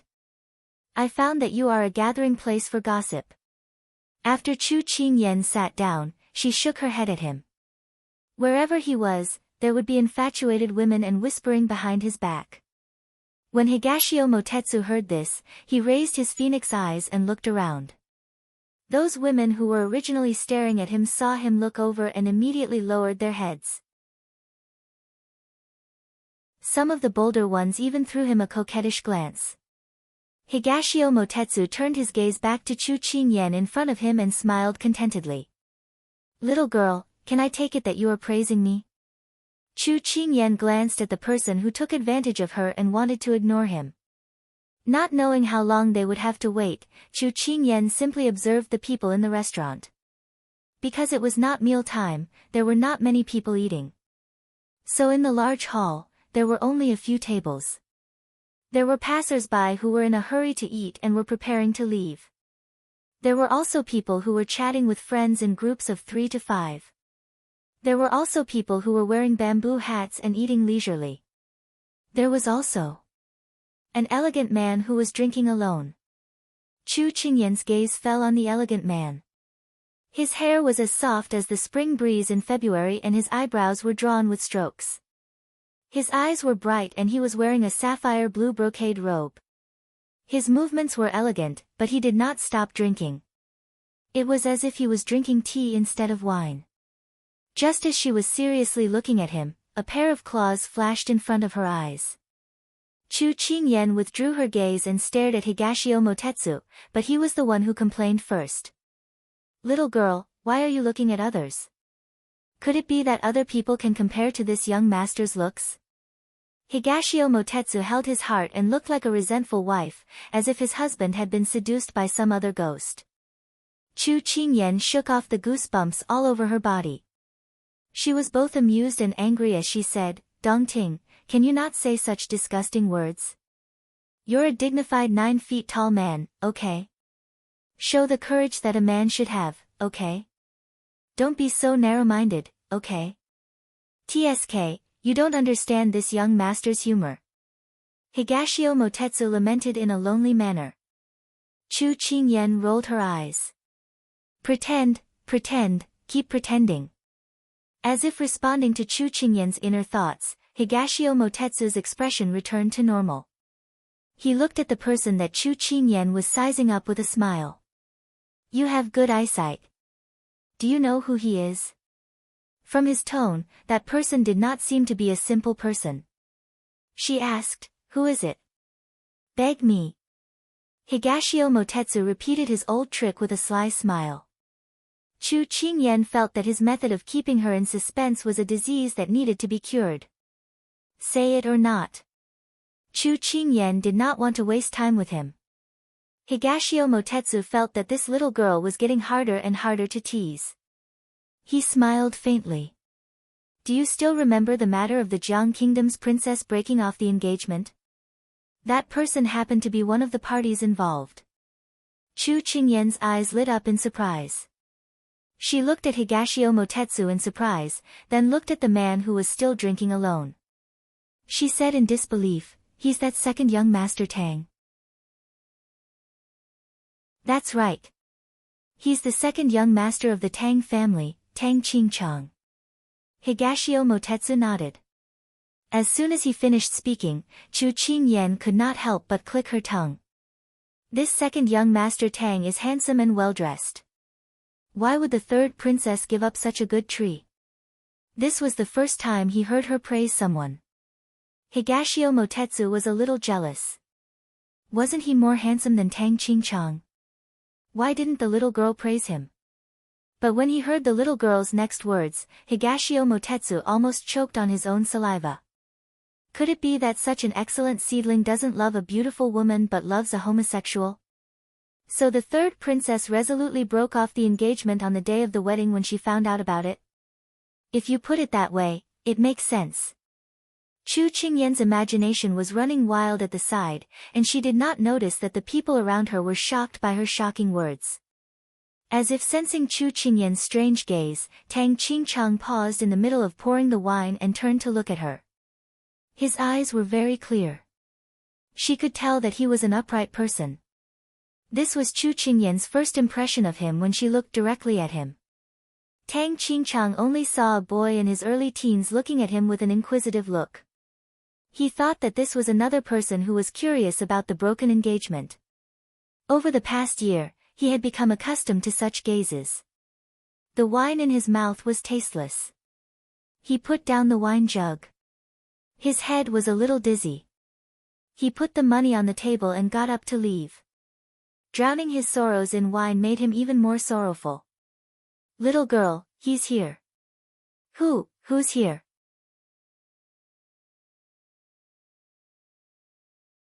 Chapter 421. The messenger is here. Higashio Motetsu's voice had a hint of seriousness. Before Chu Qingyan could react, she saw him put the bowl of tofu pudding on the table. There were a few words written at the bottom of the bowl. East Dragon Pavilion in the western suburbs. This is... Chu Qingyan furrowed her brows. At this time, Higashio Motetsu had already pulled her up and said without hesitation, "We only have less than an hour, we have to hurry." She didn't know if he meant to hurry or if he wanted her to hold on to his hand. This was not the time to care about small details. After the two left, the waiter who called them came forward to clean up the table. "They really are two handsome young masters." The waiter was about to reach for the bowl, but before he could touch it, the bowl instantly shattered into powder. The two didn't stop for a second and headed straight to the western suburbs. Chu Qingyan didn't know the way, but that didn't mean that Higashio Motetsu, who had been wandering around the capital for many days, didn't know the way. The two arrived at the East Dragon Pavilion in the western suburbs within the set time. When they were not far from the pavilion, Higashio Motetsu unexpectedly stopped. "What's wrong?" Chu Qingyan already saw the pavilion, but she didn't know what Higashio Motetsu was thinking. "You've decided? You really want to go?" Higashio Motetsu looked at her seriously. "We're only one step away, what are you waiting for?" She was not used to his sudden seriousness. She glanced at him and joked with Chu Qingyan. "It's not as simple as you think. You've decided to go." Higashio Motetsu saw that she was in a good mood and smiled, but he still couldn't help but ask. It wasn't his first time going to the Lawn Manor, but he was a bit worried because of the news he received last night. Nothing ventured, nothing gained. "I, Chu Qingyan, am not the type of person to cower." Chu Qingyan patted her chest as if she was the only one who could do it. Just as she finished speaking, she looked suspiciously at Dongting Wangyu and said, "I say, Dongting, could it be that you are scared after coming here? If you don't want to go, give me the invitation. I can go alone." This little girl actually dared to look down on him. Higashio Motetsu snorted coldly.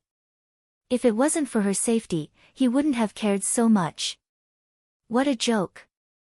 Am I, Higashio Motetsu, that kind of person? Let's go, it's almost time.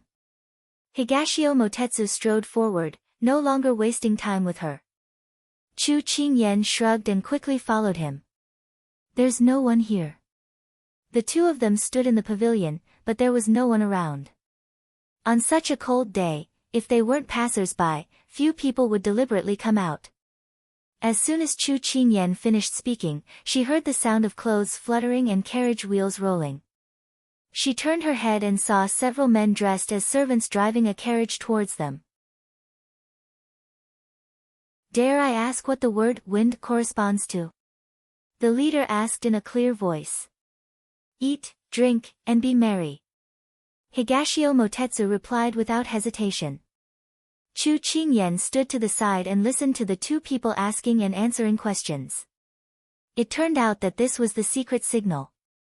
Hearing these 8 words, it covered the various meanings of this transaction. "Congratulations, you've answered correctly. Please cover your eyes." The leader waved his hand and 2 men walked towards them with black ribbons. Chu Qingyan asked Higashio Motetsu with her eyes. Higashio Motetsu was blindfolded and slowly said, "In order to guarantee the transaction, no one knows where we are going." At this time, her eyes were also covered. The texture of the ribbons on her face was very comfortable. If she was not mistaken, these were rare silk ribbons. They were very generous. But after sighing, Chu Qingyan felt a trace of nervousness, or it could be said that she was looking forward to it. Being helped into the carriage, Chu Qingyan and Higashio Motetsu just sat down when the carriage began to move. The blindfolded two people did not know where they were being taken to. The two of them were silent. After the time it took to burn a stick of incense, the carriage finally stopped. The two people were also asked to come down, but the ribbons on their faces could not be removed. They were supported for a while. When they came down from the carriage, Chu Qingyan felt a bone-piercing cold wind blowing against her face. But before she could take 2 steps, she was surrounded by warmth. The surroundings were quiet. Besides the sound of their footsteps, she could not hear any other sound. "We've arrived." The leader's voice sounded. Chu Qingyan consciously took off her ribbons. Suddenly, there was a burst of light. Her eyes could not accept such a strong light. Chu Qingyan could not help but close her eyes, waiting for her eyes to adjust before she dared to open them. She saw that she was in a room.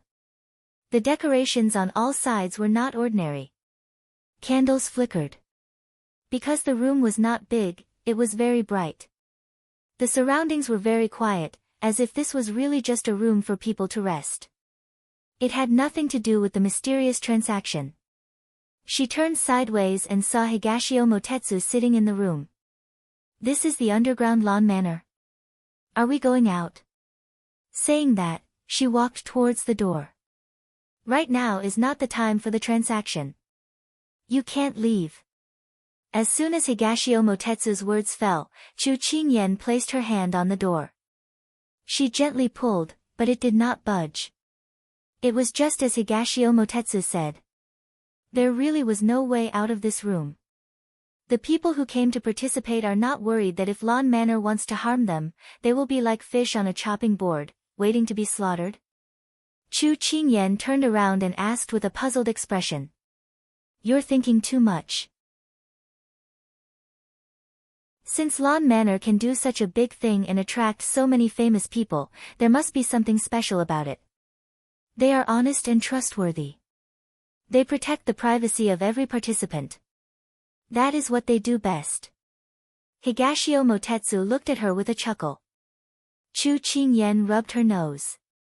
From his tone, it seemed like she had asked a very stupid question. But at this time, she saw Higashio Motetsu holding a piece of paper in his hand. She couldn't help but move closer. "What is this?" "A list left behind by Lawn Manor's people. It records the items that are going to be traded today. You can decide where you want to go based on the items on the list." Higashio Motetsu handed the paper in his hand to her. "You can decide where you want to go later." Here in Lawn Manor, there were many rooms. Every room had a sign hanging on it. The people inside were all people who were going to be trading. As long as they were looking for something, they could directly talk to the owner of the room and discuss it. It had to be said that this method was simple and fast. It prevented them from finding a needle in a haystack and missing the item they wanted to trade. When Chu Qingyan's gaze fell on the voluminous black and white words on the paper, she was completely dumbfounded. There were actually no less than 100 rooms. If you thought that there was only one owner in each room, you were wrong. Lawn Manor's planning was based on the similarities and differences of the items being traded. For example, in this armory, there were no less than a dozen owners, each holding different weapons that they wanted to trade. Higashio Motetsu looked at her seriously, choosing, and didn't rush her. "I've chosen." Chu Qingyan suddenly opened her mouth. Higashio Motetsu raised his eyebrows and looked at her. The people who participated in Lawn Manor could only enter 3 rooms at a time. In other words, there were only 3 chances. He was very doubtful that this little girl would be able to choose the right room.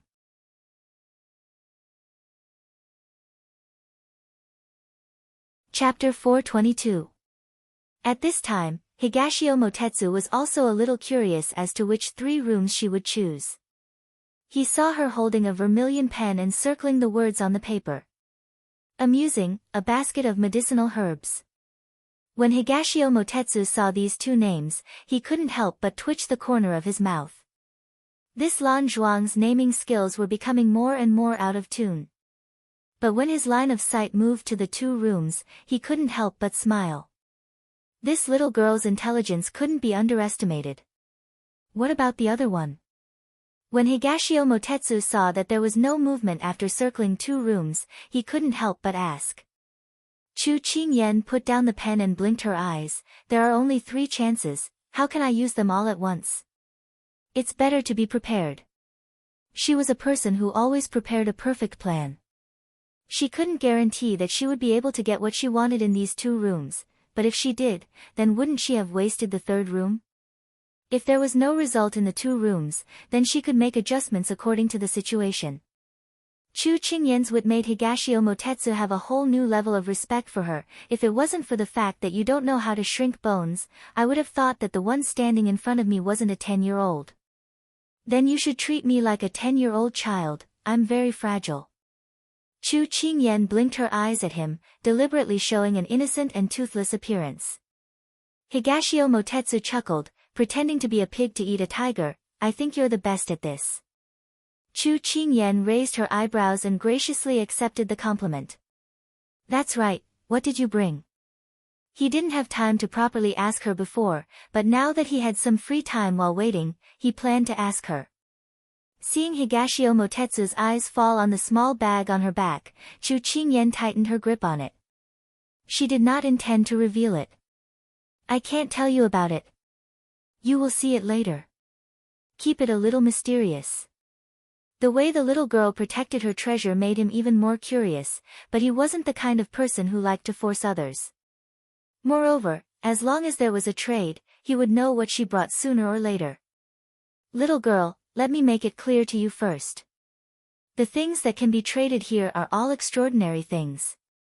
Even if you find what you want to trade, if you don't have something of equivalent value to trade, you can only stand aside and watch. Don't worry, I won't return empty-handed, Chu Qingyan said confidently. Chu Qingyan naturally understood Higashio Motetsu's reminder, but since she dared to come, it proved that she was fully prepared. Hearing her say so, Higashio Motetsu did not say anything more.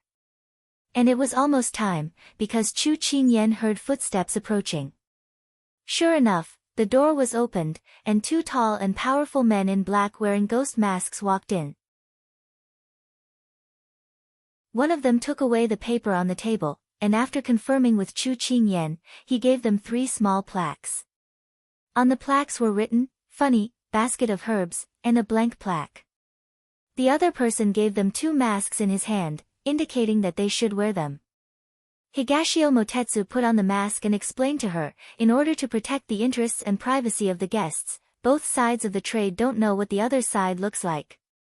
This is also the reason why Lan Zhuang has been able to exist for so long. Chu Qingyan nodded and also put on the mask. Although wearing the mask only revealed a pair of eyes, she still felt a little uncomfortable. However, this discomfort was temporary, and she could accept it. It's almost time, let this servant bring the 2 of you to the trading hall. One of the 2 men in black withdrew, and the other stood at the door to guide the 2 of them. Chu Qingyan and Higashio Motetsu followed the men in black out the door. As soon as they went out, Chu Qingyan saw that there were also rooms on the left and right sides of her room. When she came out, there were also many people wearing masks coming out of the rooms. These people looked straight ahead, and did not care who walked past them. They followed the men in black without distraction. This corridor was very long, and there were rooms on both sides. Chu Qingyan estimated that there were at least 100 rooms, but she did not know if there were any other rooms other than here. Chu Qingyan finally understood why the guests were allowed to choose the rooms they wanted to go to in advance. It was mainly to distribute them. Among these people, some were dressed luxuriously and had elegant manners, some were dressed ordinarily and had extraordinary temperaments, some had long sabers at their waists, and some were thin and weak, as if they were harmless. According to Higashio Motetsu, to be able to participate in the trade, they had to be able to pay at least 5,000 taels of silver, or they had to be famous and skilled in a particular field to be valued by Lan Zhuang's pavilion master, who made an exception to let them in. Why are there so many people? Chu Qingyan asked in a low voice. Higashio Motetsu replied in a low voice, "These people are not only from Jiang country, but also from all over the world. Every trade at Lanzhuang attracts people from all over the world, and the items for each trade are basically different. Some people do not find what they want this time, so they will participate in the next trade. And this time, it is the grandest trade in the past 3 years. In the past, there were at most 50 rooms for each trade, but this time, the number has doubled, and the number of people participating has increased a lot from the previous 100. Higashio Motetsu only said a few points, but Chu Qingyan understood. No wonder these people were dressed in all kinds of clothes, it was because they came from different places. She unconsciously narrowed her eyes. It seemed that this was really a once-in-a-lifetime opportunity.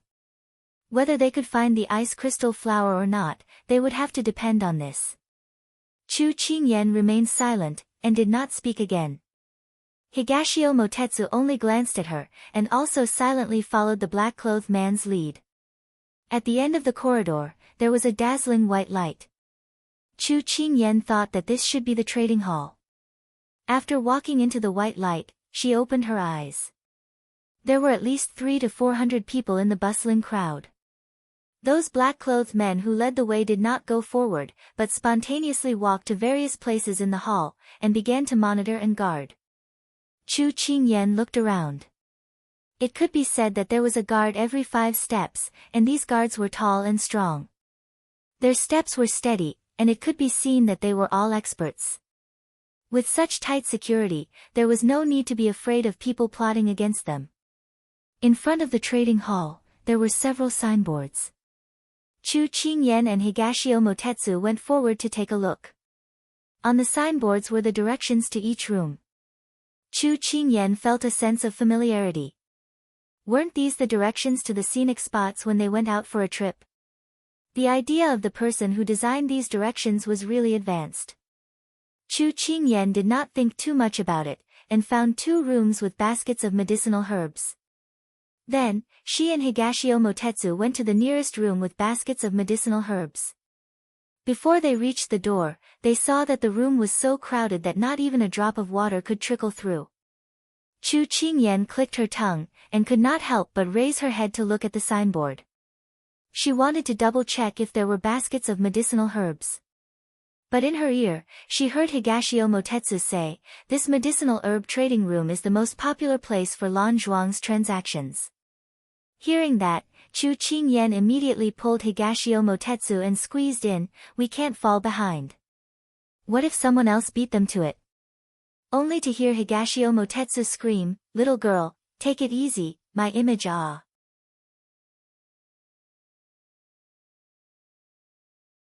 Chapter 423.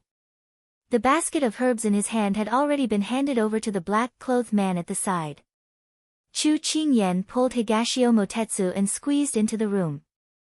Higashio Motetsu complained incessantly. His good clothes had been squeezed until they were crooked. Unfortunately, the person pulling his wrist seemed to have been injected with chicken blood. She didn't slow down for a moment as she walked towards the first table. He raised his hand and took advantage of the time to straighten his clothes. In this crowded place, he suddenly felt the softness of his wrist. He lowered his head to look at that small hand. It had a girl's slender and tender hand. At this time, she was afraid that the 2 of them would get lost, so she tightly held on to him. Higashio Motetsu's gaze followed her hand up little by little. Today, she was wearing a man's white robe with blue patterns. Although her facial features were covered by a mask, he could still feel her petite and delicate vitality. She was still young and he couldn't see what she would look like when she grew up. But he had a premonition that she would definitely not be mediocre. At this time, the little girl didn't notice his undisguised gaze. Her heart was completely focused on the stall owners. Higashio Motetsu was a little jealous. He didn't know what this Xiao Su had done to be able to obtain her heartfelt support. His phoenix eyes slightly narrowed. A dark light flashed in his eyes and quickly disappeared into the depths of his eyes. Chu Qingyan at this time began a carpet search. Every time she walked past a table, her eyes would glance at the table. Very quickly, she had skipped over many tables. The reason why baskets of herbs were so popular was because people's bodies would always have illnesses. Moreover, the more power one had in their hands, the higher the chance of being harmed. Thus, there would be more people looking for rare herbs. This is the most chaotic transaction I have ever seen. Higashio Motetsu sighed. He felt that this kind of crowded environment was not suitable for a noble person like him. The more people there were, the more transactions there were.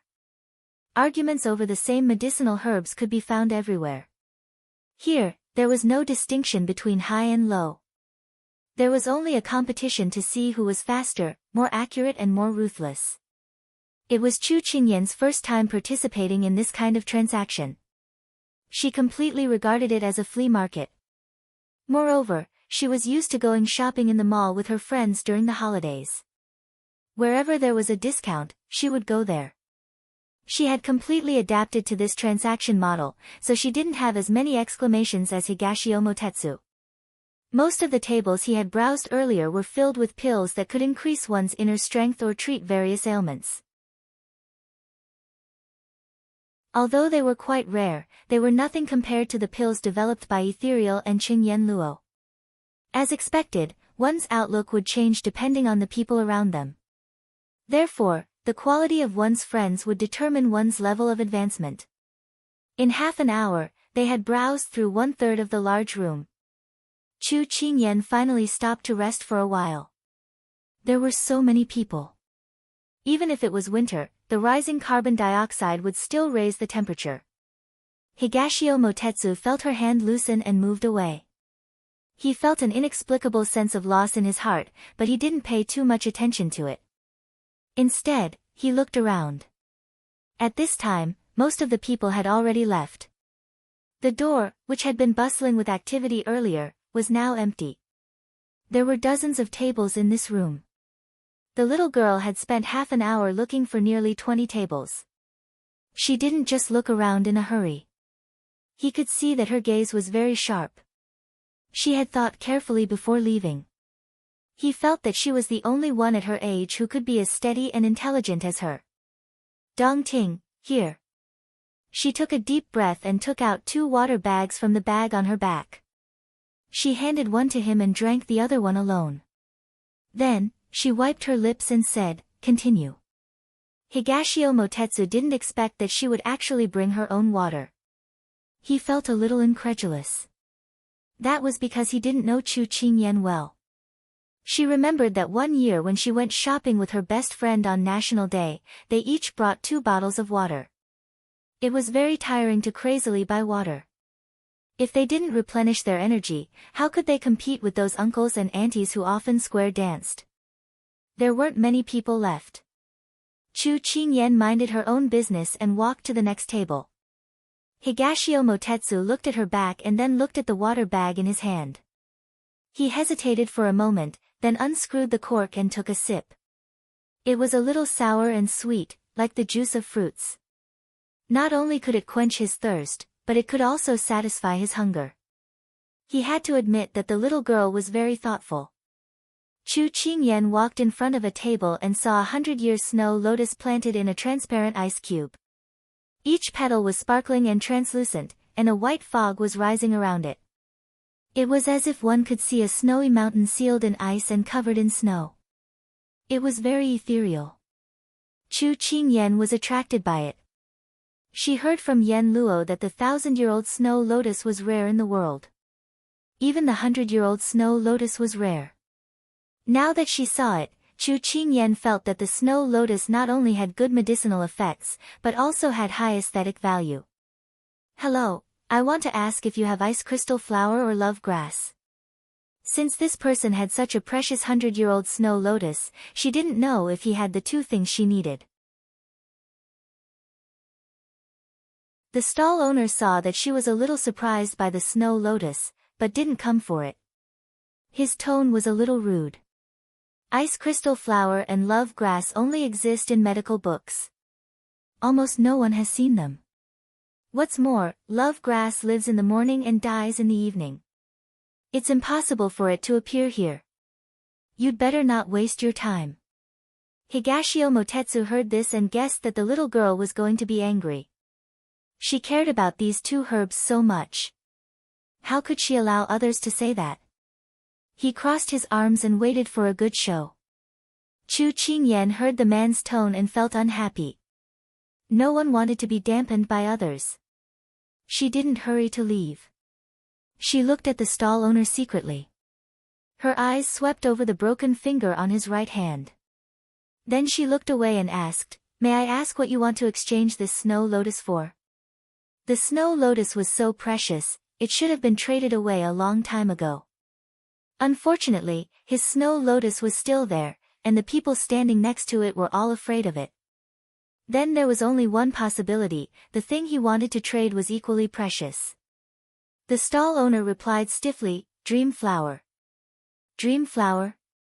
This information suddenly popped up in Chu Qingyan's mind. Dream flower could cause people to hallucinate and let the consumer die in a beautiful dream. One type was used for murder, causing people to die unknowingly. The other type was used for people who were suffering so much that they could spend their last days in pain and sorrow.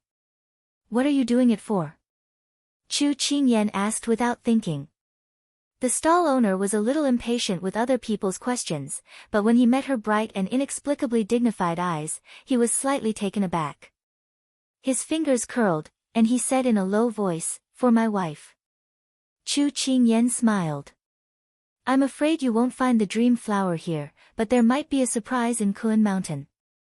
With that, Chu Qingyan prepared to leave. The stall owner's eyes lit up. His hands trembled slightly.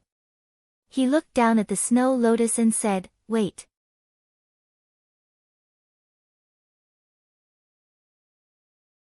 Chapter 424. With her back facing the stall owner, Chu Qingyan curled her lips mysteriously. Then, she turned around and resumed her innocent and harmless expression. "What's the matter?" she asked naturally. "I don't know about the ice crystal flower, but I know about the love grass," the stall owner said stiffly. The stall owner's words stunned Higashio Motetsu, who was watching from the side. He narrowed his eyes. How did this little girl do it?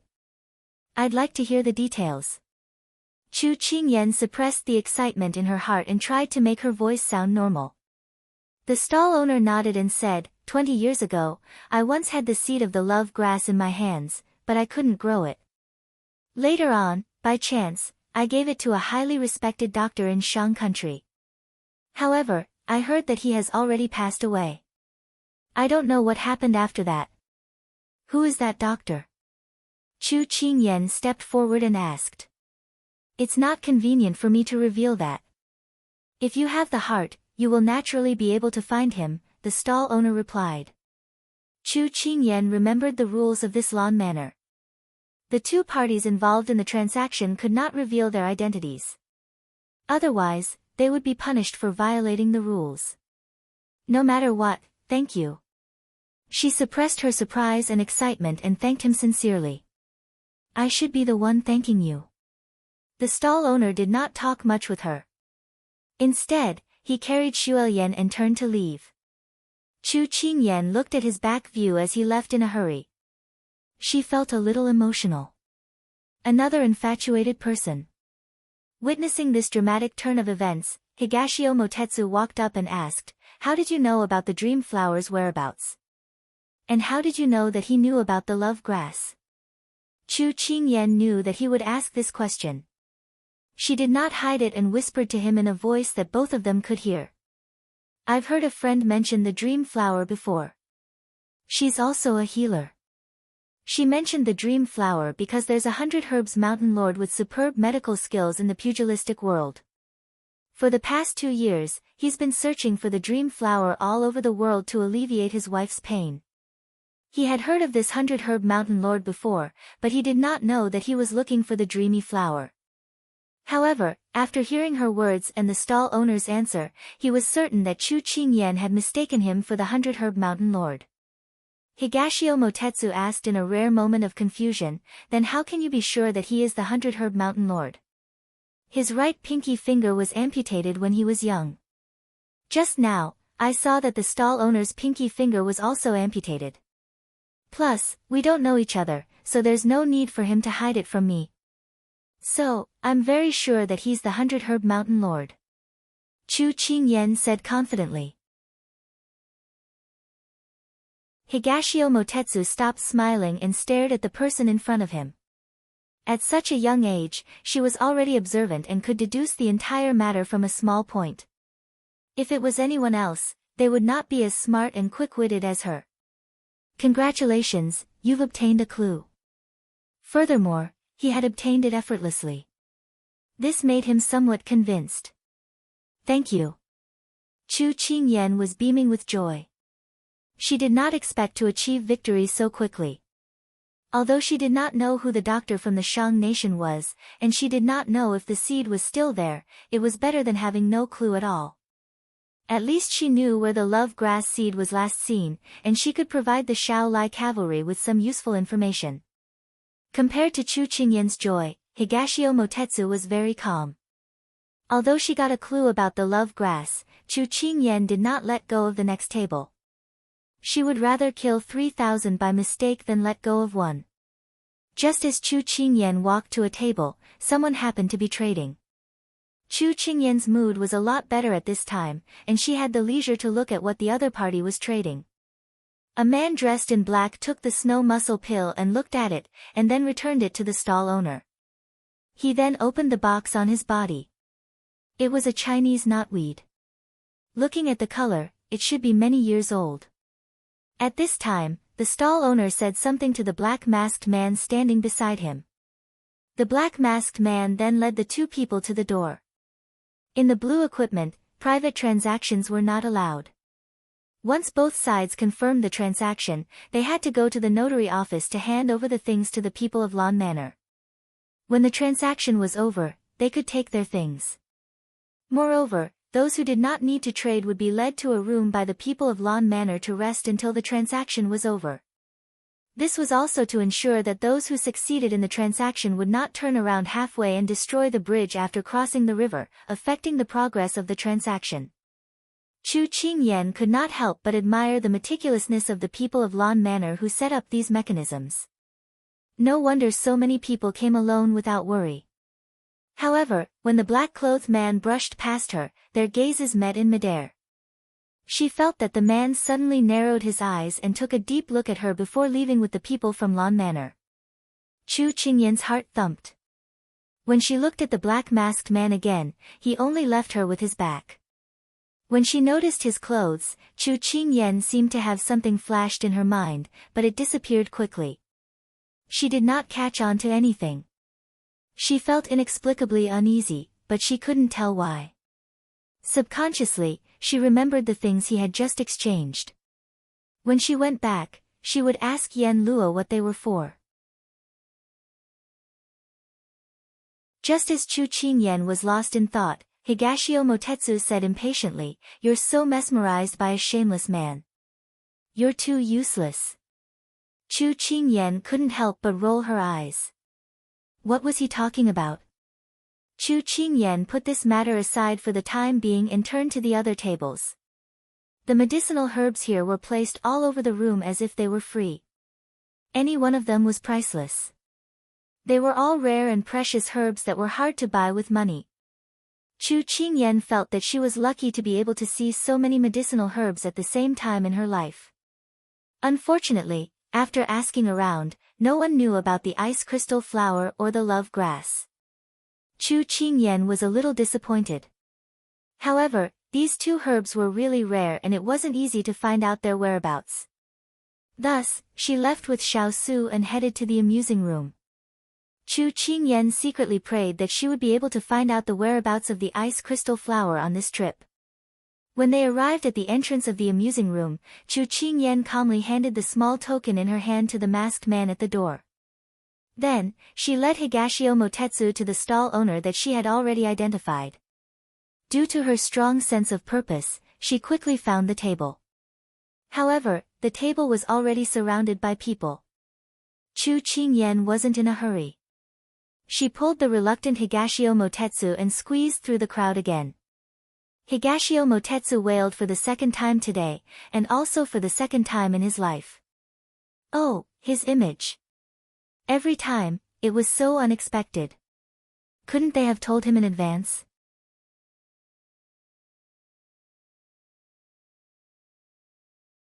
Chapter 425. When Chu Qingyan and Higashio Motetsu squeezed to the front, the stall owner at the table was talking to one of the masked people who wanted to trade. They could only hear their conversation. Please look at what this one has brought. The slightly stooped trader wearing the Guanyu mask slowly took out a box from his sleeve. Everyone's gaze fell on his box, waiting for him to slowly open it. The Guanyu mask trader lived up to everyone's expectations and opened the box. Inside was a fist-sized golden peony flower. From the appearance, it looked like a woman's head ornament. Chu Qingyan looked at the golden peony flower and then looked at the card on the table. On it was written, All-Knowing Scholar of Jianghu. Lan Zhuang did not allow stall owners and traders to reveal their true identities, but there was one exception. That was the famous all-knowing scholar of Jianghu. He was known as the #1 person in the world who knew everything from astronomy to geography. He was omniscient and omnipotent. This all-knowing scholar of Jianghu did not have an undeserved reputation. He had a group of subordinates who were skilled in the art of invisibility. They were scattered all over the world and weaved a dense intelligence network for him. Every day, they would provide him with the latest news. No matter which concubine the emperor favored last night, or which flower petal the concubine used to bathe today, he knew everything. The information in his hands ranged from the small fights between the large sects to the deep secrets of the nobles. Even though he did not have any power, he was enough to make people fear him. Because he had secrets that people did not want to know. He made people hate and fear him, but no one dared to make a move against him. He did not know martial arts, but he had 10 experts protecting him. Any one of them was a famous person in Jianghu that made people fear him. So before they made a move, they had to weigh their own weight and see if they could match up to even a finger of the other person. It was said that he was a rare handsome youth in Jianghu. When he appeared in Jianghu a few years ago, he attracted countless women to kneel at his feet. It was a pity that he was too arrogant and did not put them in his eyes. Fortunately, this all-knowing scholar of Jianghu had not involved himself in Jianghu for many years. It was said that he was henpecked and married a domineering beauty. Recently, he had been trying to please his wife and make babies. He did not care about worldly affairs. But these were all rumors and no one could prove it. Maybe it was those who were oppressed by him and were about to go crazy. They added oil and vinegar to make themselves feel better. So other than the occasional person who spent a lot of money to buy information from him, very few people saw him show his face. In the past few years, if they wanted to see him, it was Lan Zhuang. Maybe it was because he was bored, or maybe he thought he was omniscient. To answer. Of course, the people who came to ask questions with things in their hands were not ordinary people. Unfortunately, this all-knowing man in ganghood was not an ordinary person either. Almost no one could defeat him. Every time he came, he would come and leave proudly. When Chu Qingyan saw his name on the list, she was very excited. She did not know the all-knowing scholar of Jianghu, but she had heard of his name. It was a pity that he had not appeared in Jianghu for many years. Now that she could meet him, it was a blessing. However, seeing him did not mean that she could successfully ask him about the whereabouts of the ice crystal flower and the love grass. At this time, the customs agent had already opened the box. Isn't this an ordinary woman's headdress? Why do you even dare to take this out? One of the onlookers chuckled. Brother, you can't underestimate this thing. Maybe there's something mysterious about it. Another onlooker said. Chu Qingyan looked at the golden peony seriously. How could the person who appeared in this place take out something ordinary? I think it's very likely to be a hidden weapon. Chu Qingyan whispered to Higashio Motetsu. Higashio Motetsu glanced at the box and chuckled at her. Little girl, your eyesight is not bad. Chu Qingyan shrugged. After watching so many ancient martial arts dramas, she had seen this kind of hidden weapon most often. However, she was not good enough to know what it was used for. She wanted to hear what this all-knowing scholar of Jianghu had to say.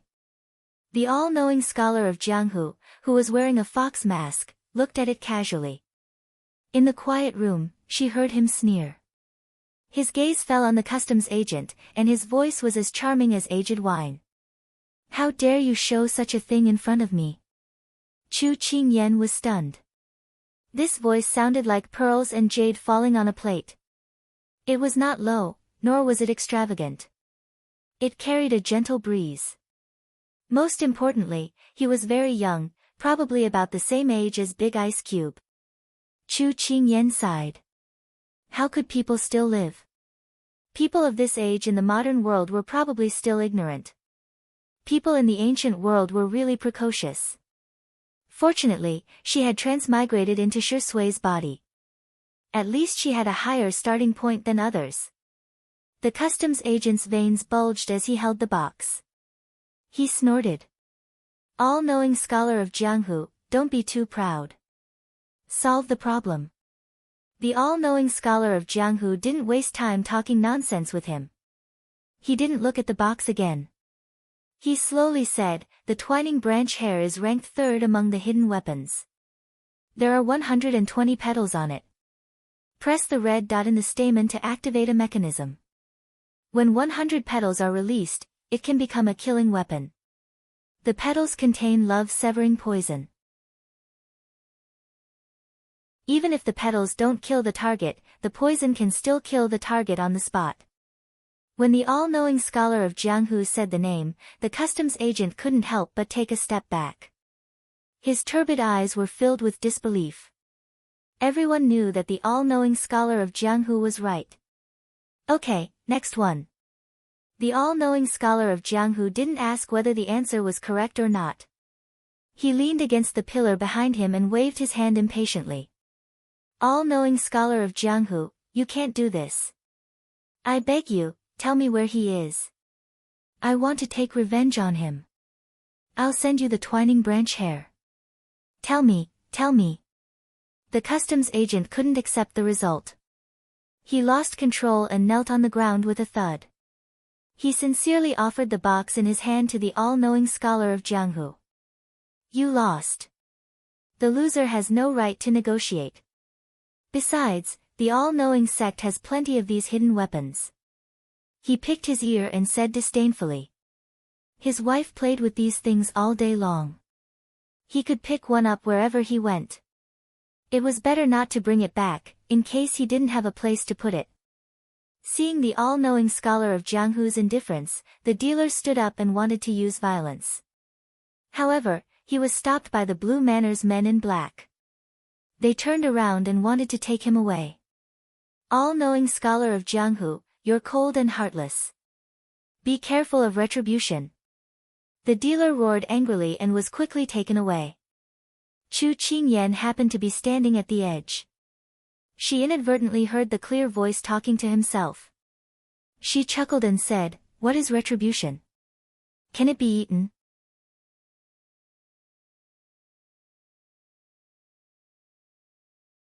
Chapter 426.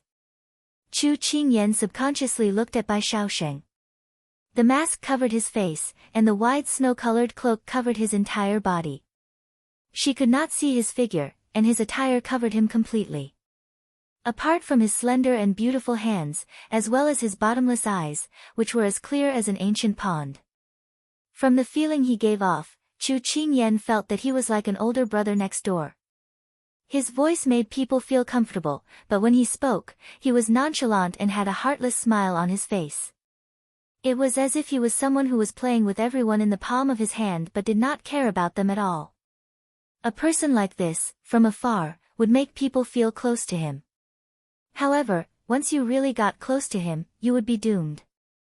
Just now, he was laughing and talking coldly to that traitor.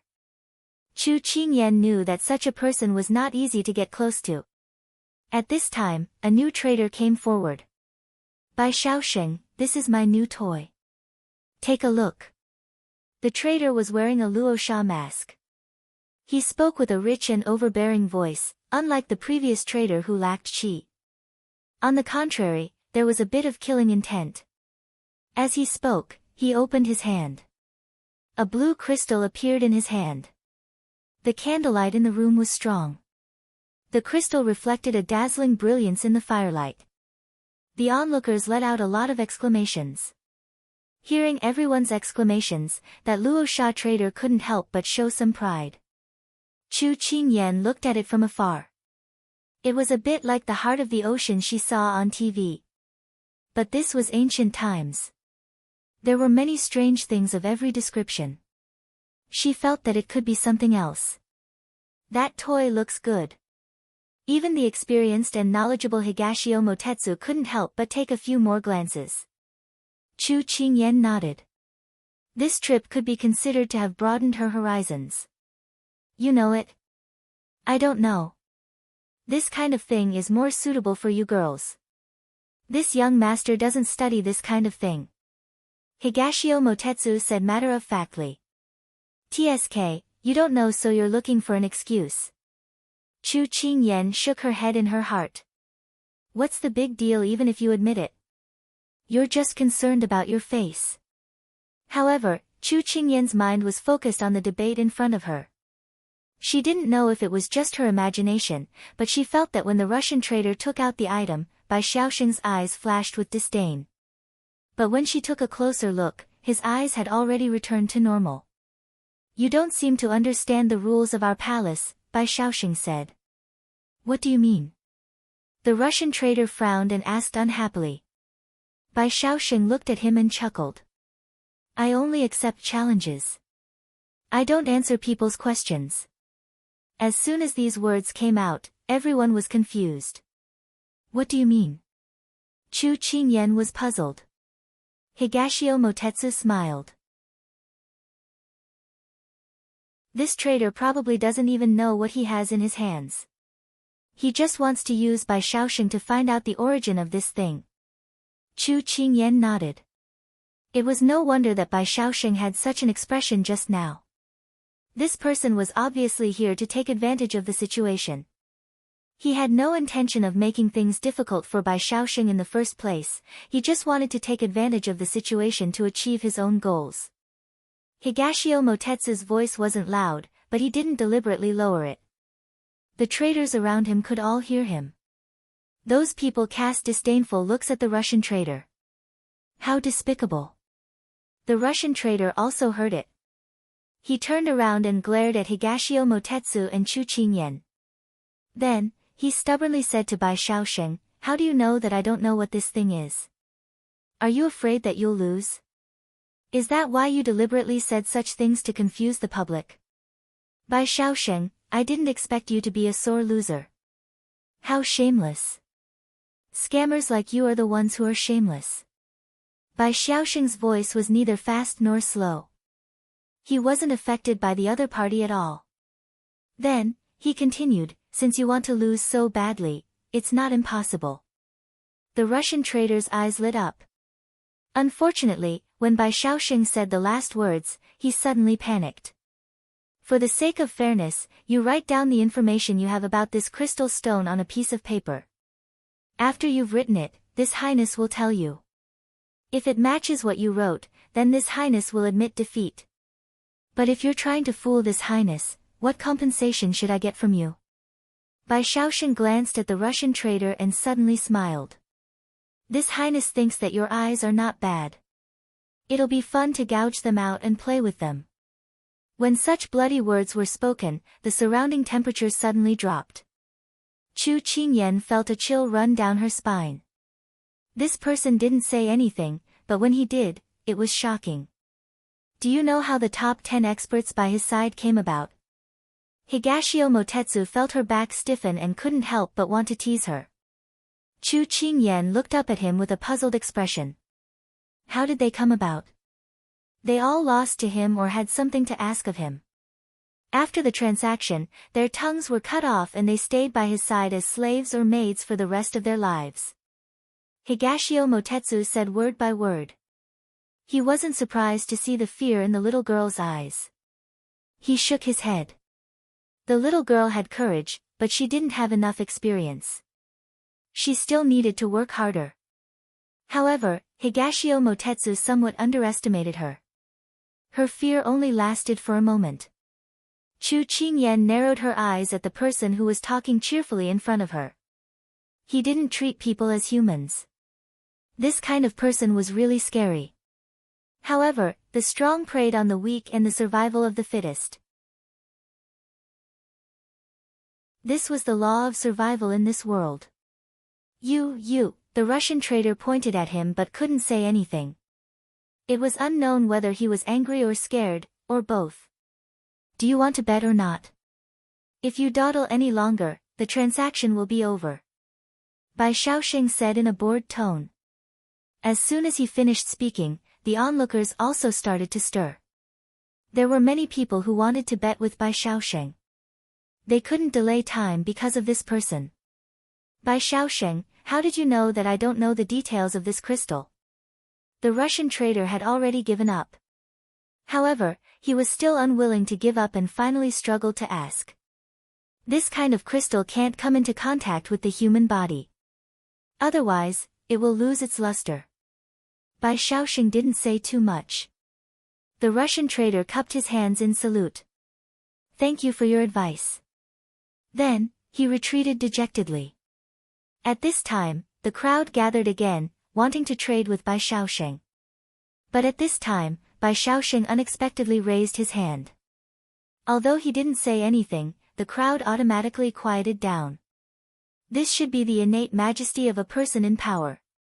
Even if his figure was casual and his movements were careless, the crowd still looked up to him. Today, I'm tired. Next, I'll only accept the challenge of 3 people. As soon as he finished speaking, the crowd of onlookers started to stir. We're all here for you. How can you change the rules so casually? One person angrily asked.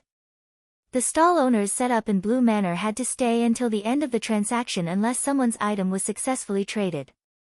Chu Qingyan also felt somewhat indignant. He really didn't play by the rules. Because I'm willful. Bai Shaoxing smiled calmly.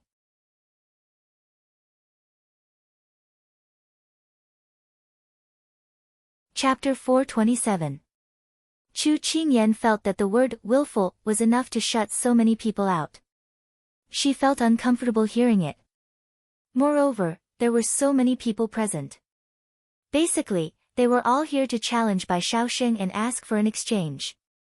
Chu Qingyan clenched her fists. She was a little anxious. Just now, she was lining up. No matter what, it would be her turn. Now, it had become 1,000 soldiers crossing a single log bridge. The news was not far from her. In the blink of an eye, a mountain was in front of her. It would be a lie to say that she wasn't angry. There are so many people here. How do you choose? In the midst of the noisy crowd, Higashio Motetsu's voice was like bamboo shoots after the rain. It suddenly parted the clouds and made everyone quiet down. Bai Shaoxing pondered for a moment. Then, he chuckled and said, how about this? If each of you raises a question to my satisfaction, you will become one of the 3 people. What is considered to be to your satisfaction? A trader suppressed his anger and said. Those who could come here were either rich or noble. When had they ever suffered such humiliation? It was like buying vegetables in a market, and they had become cabbages that could be chosen by others. How could they not be angry? But at this time, they had to ask for help. They could only swallow their anger. This is a good question. Otherwise, one of the questions can stump me. Bai Shaoxing said very casually, but this sentence easily aroused the anger of the crowd. Bai Shaoxing, there's nothing you don't know, nothing you don't know. How can our questions be difficult for you? Are you deliberately trying to avoid the competition? Is that why you came up with such a trick? Trader A was furious. Yes. Are you worried that you won't be able to see the details of the thing later and it will damage your reputation? If you admit it, we won't make things difficult for you. Trader B said aggressively. Listening to his voice, one could tell that he was really angry. Everyone criticized him one after another, but it didn't affect Bai Shaoxing at all. He leaned leisurely on the pillar, his eyes half closed, as if he was about to fall asleep.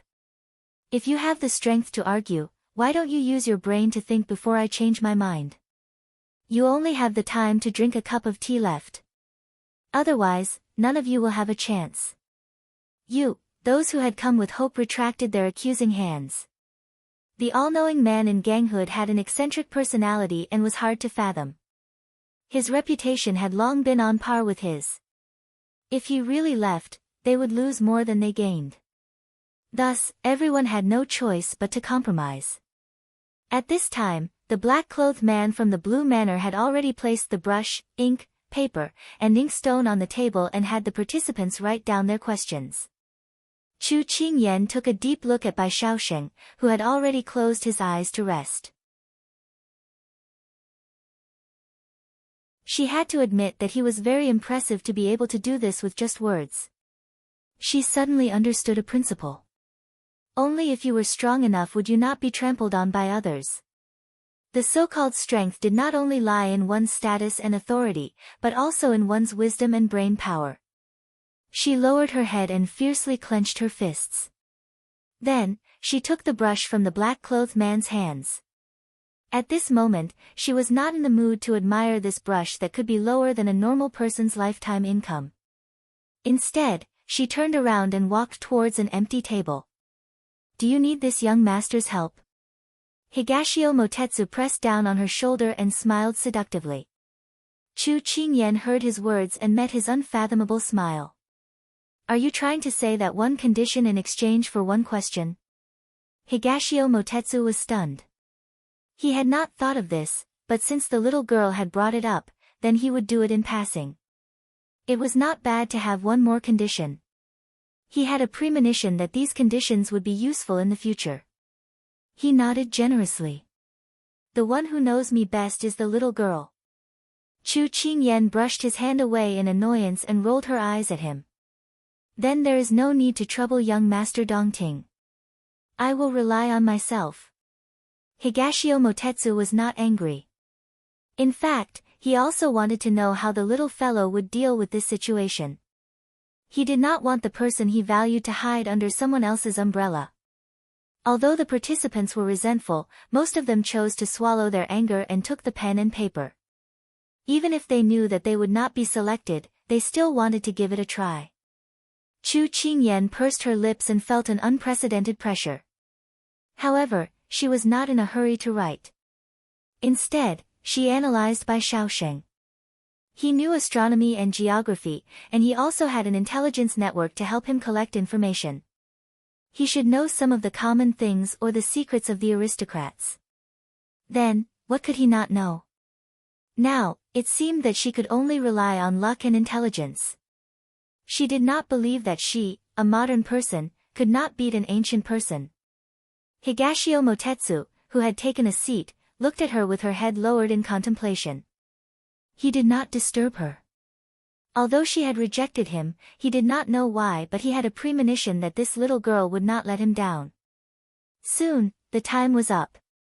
Because the real identity of the participants could not be revealed during the transaction, in order to prevent someone from impersonating them, they had to submit the paper in person. After Chu Qingyan finished writing, basically everyone had finished writing and lined up. Unfortunately, she was the last one. She stood up and looked at the idle Higashio Motetsu. She was somewhat puzzled. Don't you want to give it a try? This young master has nothing to ask for. Higashio Motetsu's answer was very annoying. Chu Qingyan spread her hands and did not force him. There were a lot of people, 30 to 40 people lined up. But it was useless to have more people. They could not withstand Bai Shaosheng's elimination. She did not know if these people's questions were too superficial or if Bai Shaosheng was really too powerful. After one round, more than half of the people had already been eliminated.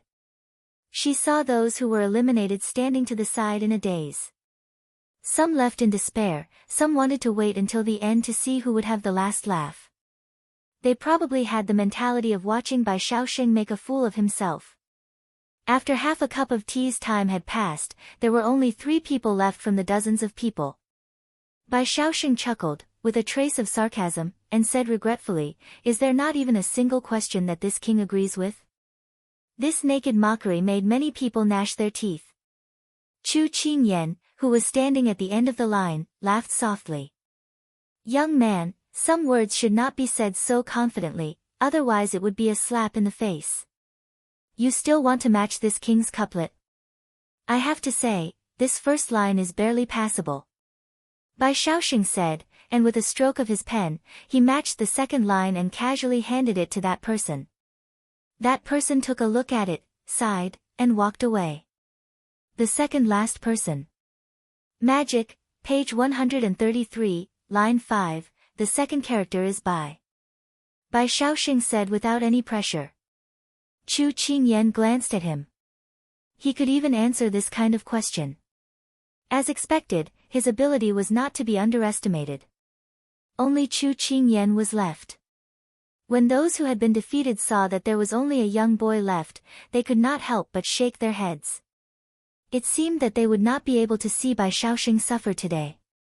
When Bai Shaoxing saw her in the crowd, he only felt that such a young person was surprisingly calm. Now that he saw her in the line, although he was surprised, he treated her equally. He casually took the paper that Chu Qingyan handed to him. After opening it, he was stunned.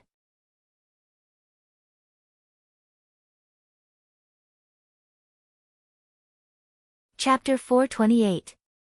Bai Shaoxing's expression caught many people's attention. They stopped in their tracks and gathered around him curiously. Bai Shaoxing was astonished when he opened the paper. He had been stumped by many questions over the years, but this was the first time he had ever stumped someone as young as her. Although he believed that there would always be someone better than him, he still found it hard to accept. "Did you come up with this question?" Bai Shaoxing felt that he would lose face if he was stumped by this young girl. Who was Bai Shaoxing? He was a person who was never willing to talk nonsense with others. It was simply too surprising for him to suddenly ask such a question. When Chu Qingyan saw the change in his expression, she knew that her question had successfully stumped him. She didn't deny it. "Yes. Can you answer it or not?" Chu Qingyan's crisp words shocked everyone, including Bai Shaoxing. Because she was a girl. People who stood at a higher position were more deeply rooted in male chauvinism. No one had expected that the person who stumped Bai Shaoxing was a girl who looked like she was in her early teens. Chu Qingyan didn't pay attention to the speculative and inquisitive gazes cast at her. She looked straight at Bai Shaoxing and waited for his answer. She had forgotten to take the voice-changing pill that Yen Luo had prepared for her when she went out today. But that didn't matter. What mattered to her was the result. Bai Shaoxing lowered his head and looked at the paper in his hand.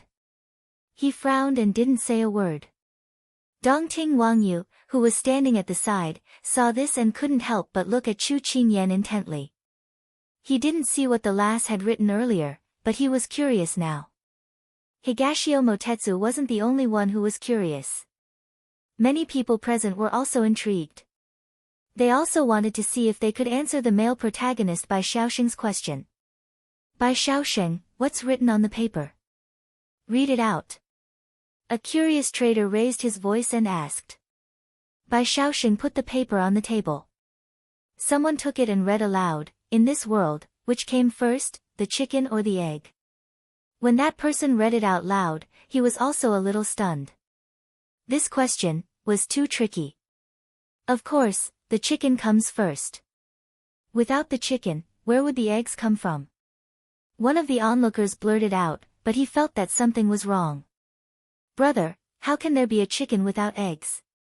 Another person patted his shoulder and shook his head. Then which came first? The chicken or the egg? A doubtful voice sounded, asking the question that was on everyone's mind. Therefore, everyone shifted their gazes to Bai Shaoxing, hoping that this knowledgeable person would be able to answer their questions. When Higashio Motetsu learned of the question, he looked at Chu Qingyan in surprise. This question would make people fall into an endless loop. It was a difficult problem to solve. However, at this moment, Bai Shaoxing was at his wit's end. Although he was arrogant, he was also a person who was willing to accept his loss. If he knew, he knew. If he didn't know, he didn't know. Little girl, what's the answer? When this question came out, everyone immediately turned their gazes to Chu Qingyan. Chu Qingyan didn't answer him, but asked seriously, you don't know the answer, right? I succeeded, didn't I? Bai Shaoxing raised his eyebrows and nodded noncommittally, that's right.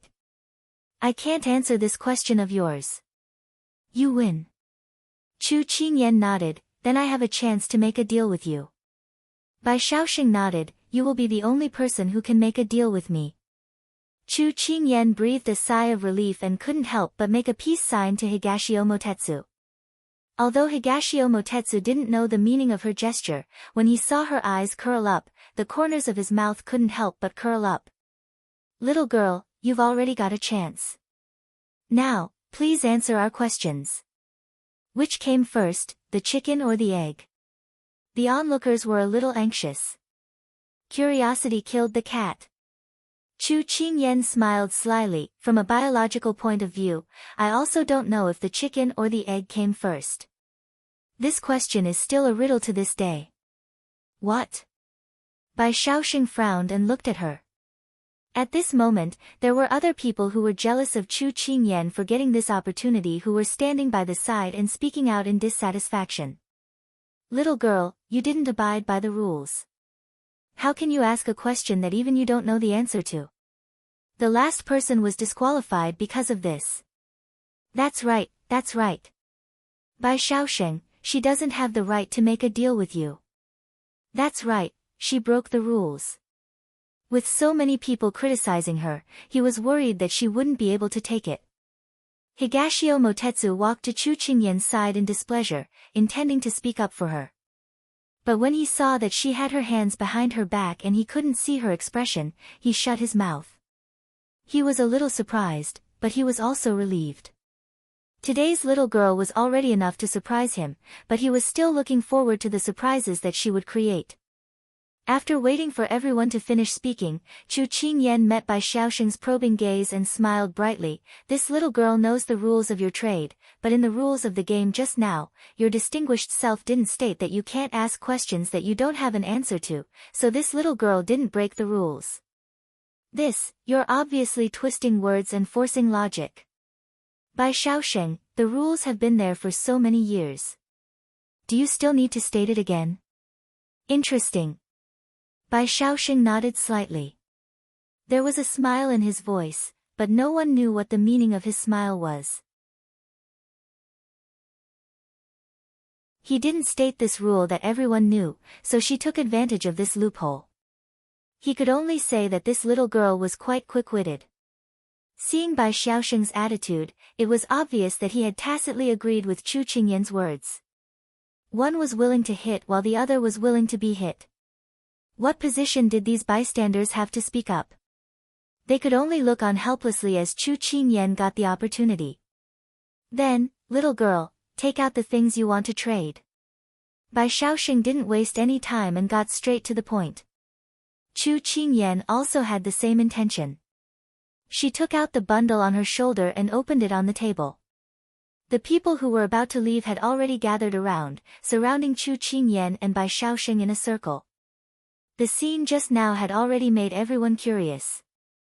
They guessed that if this person could make things difficult for Bai Shaoxing, then she would take out something that could make things difficult for him again.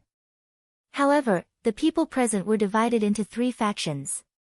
One faction didn't get the opportunity, so they were dissatisfied. They hoped that Chu Qingyan's things wouldn't make things difficult for Bai Shaoxing, so they left in disappointment. This was the mentality that if I die, you die, everyone will die together. The other faction had been suppressed by Bai Shaoxing many times, so they hoped that someone would be able to dampen Bai Shaoxing's spirit. This was the mentality that they wouldn't rest until one of them was dead. The other faction didn't care if it had nothing to do with them. In any case, they didn't mind too much trouble and just wanted to join in the fun. Chu Qingyan didn't care what these people were thinking. She took out a small cloth bundle from the bundle and carefully opened it. This thing of hers would blind their titanium alloy eyes.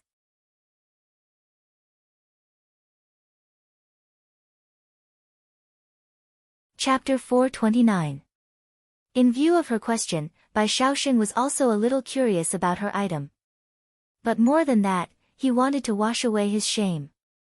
He could allow himself to be defeated by one person, but he couldn't allow himself to be defeated by the same person twice. Because he, Bai Shaoxing, also had a backbone. And he didn't believe that there was anything in this world that he didn't know. Unfortunately, when he saw the item Chu Qingyan took out, he felt that his backbone was about to be deflated. What the hell was this? His only reason at this time collapsed. When Chu Qingyan showed the item in her hand, it was no surprise that everyone was sluggish and puzzled. She had already expected this reaction. She put the item on the table in front of Bai Shaoxing and smiled cutely. Please take a look, this little girl is not in a hurry to answer. Listening to this tone, it was obvious that she had a card up her sleeve. Unfortunately, he couldn't refute anything, because this thing was indeed unfamiliar to him. This thing seemed to be made of bamboo and transparent agate.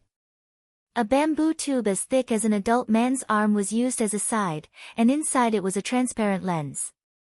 A 1-foot-long bamboo pole as thick as a little finger was used as a handle to hold it.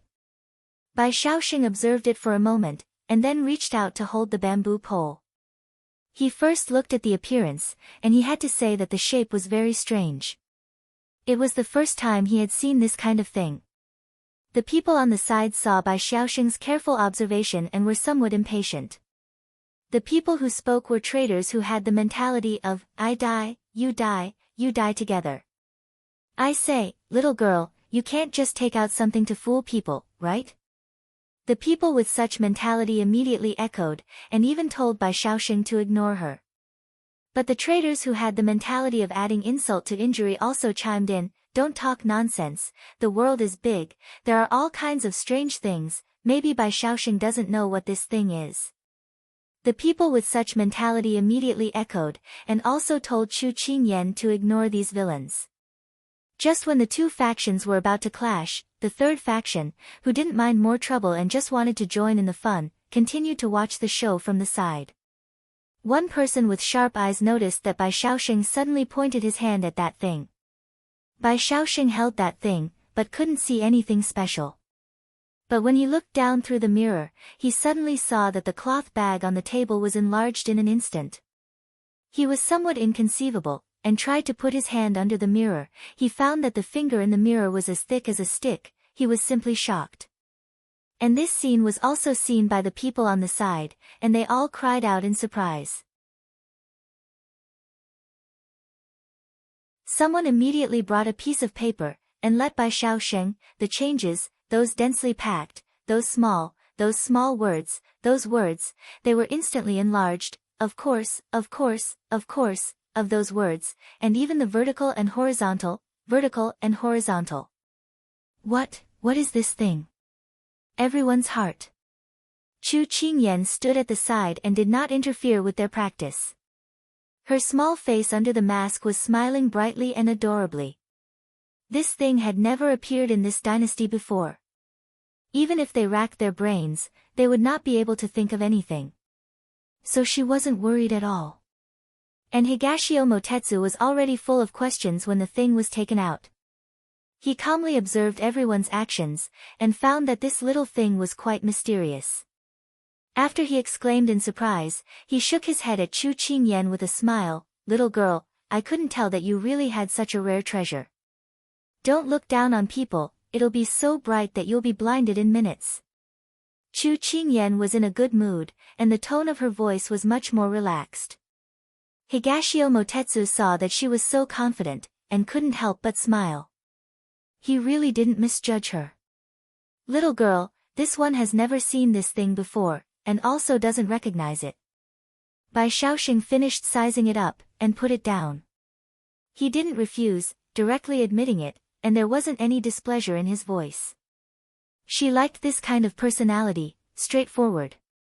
You let me win, you let me win.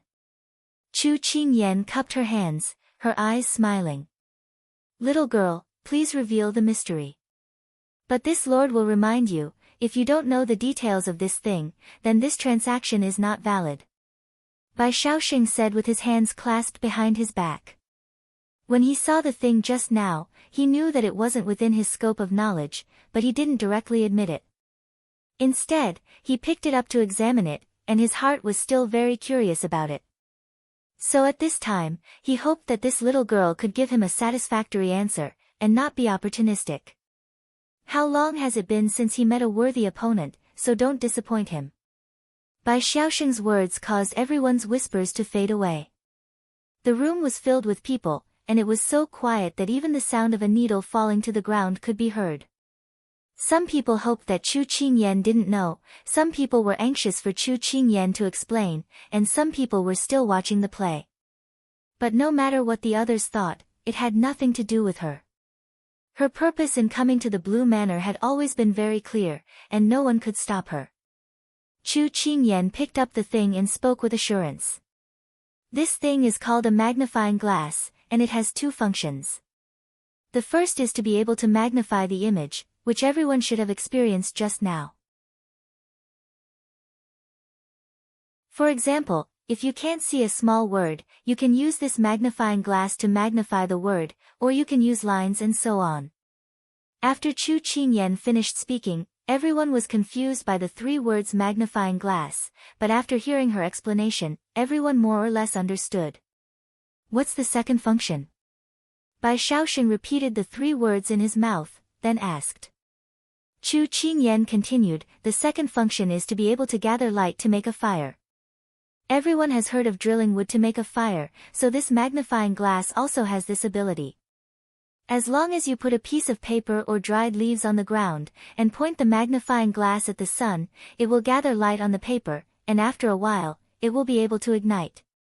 Little girl, you're deceiving people. There's no sunlight here, so how can we verify that what you're saying is true? The traders, who had the mentality of, if we die, you die, we die together, began to fire again. Chu Qingyan raised her eyebrows. It was true that this point couldn't be tested here.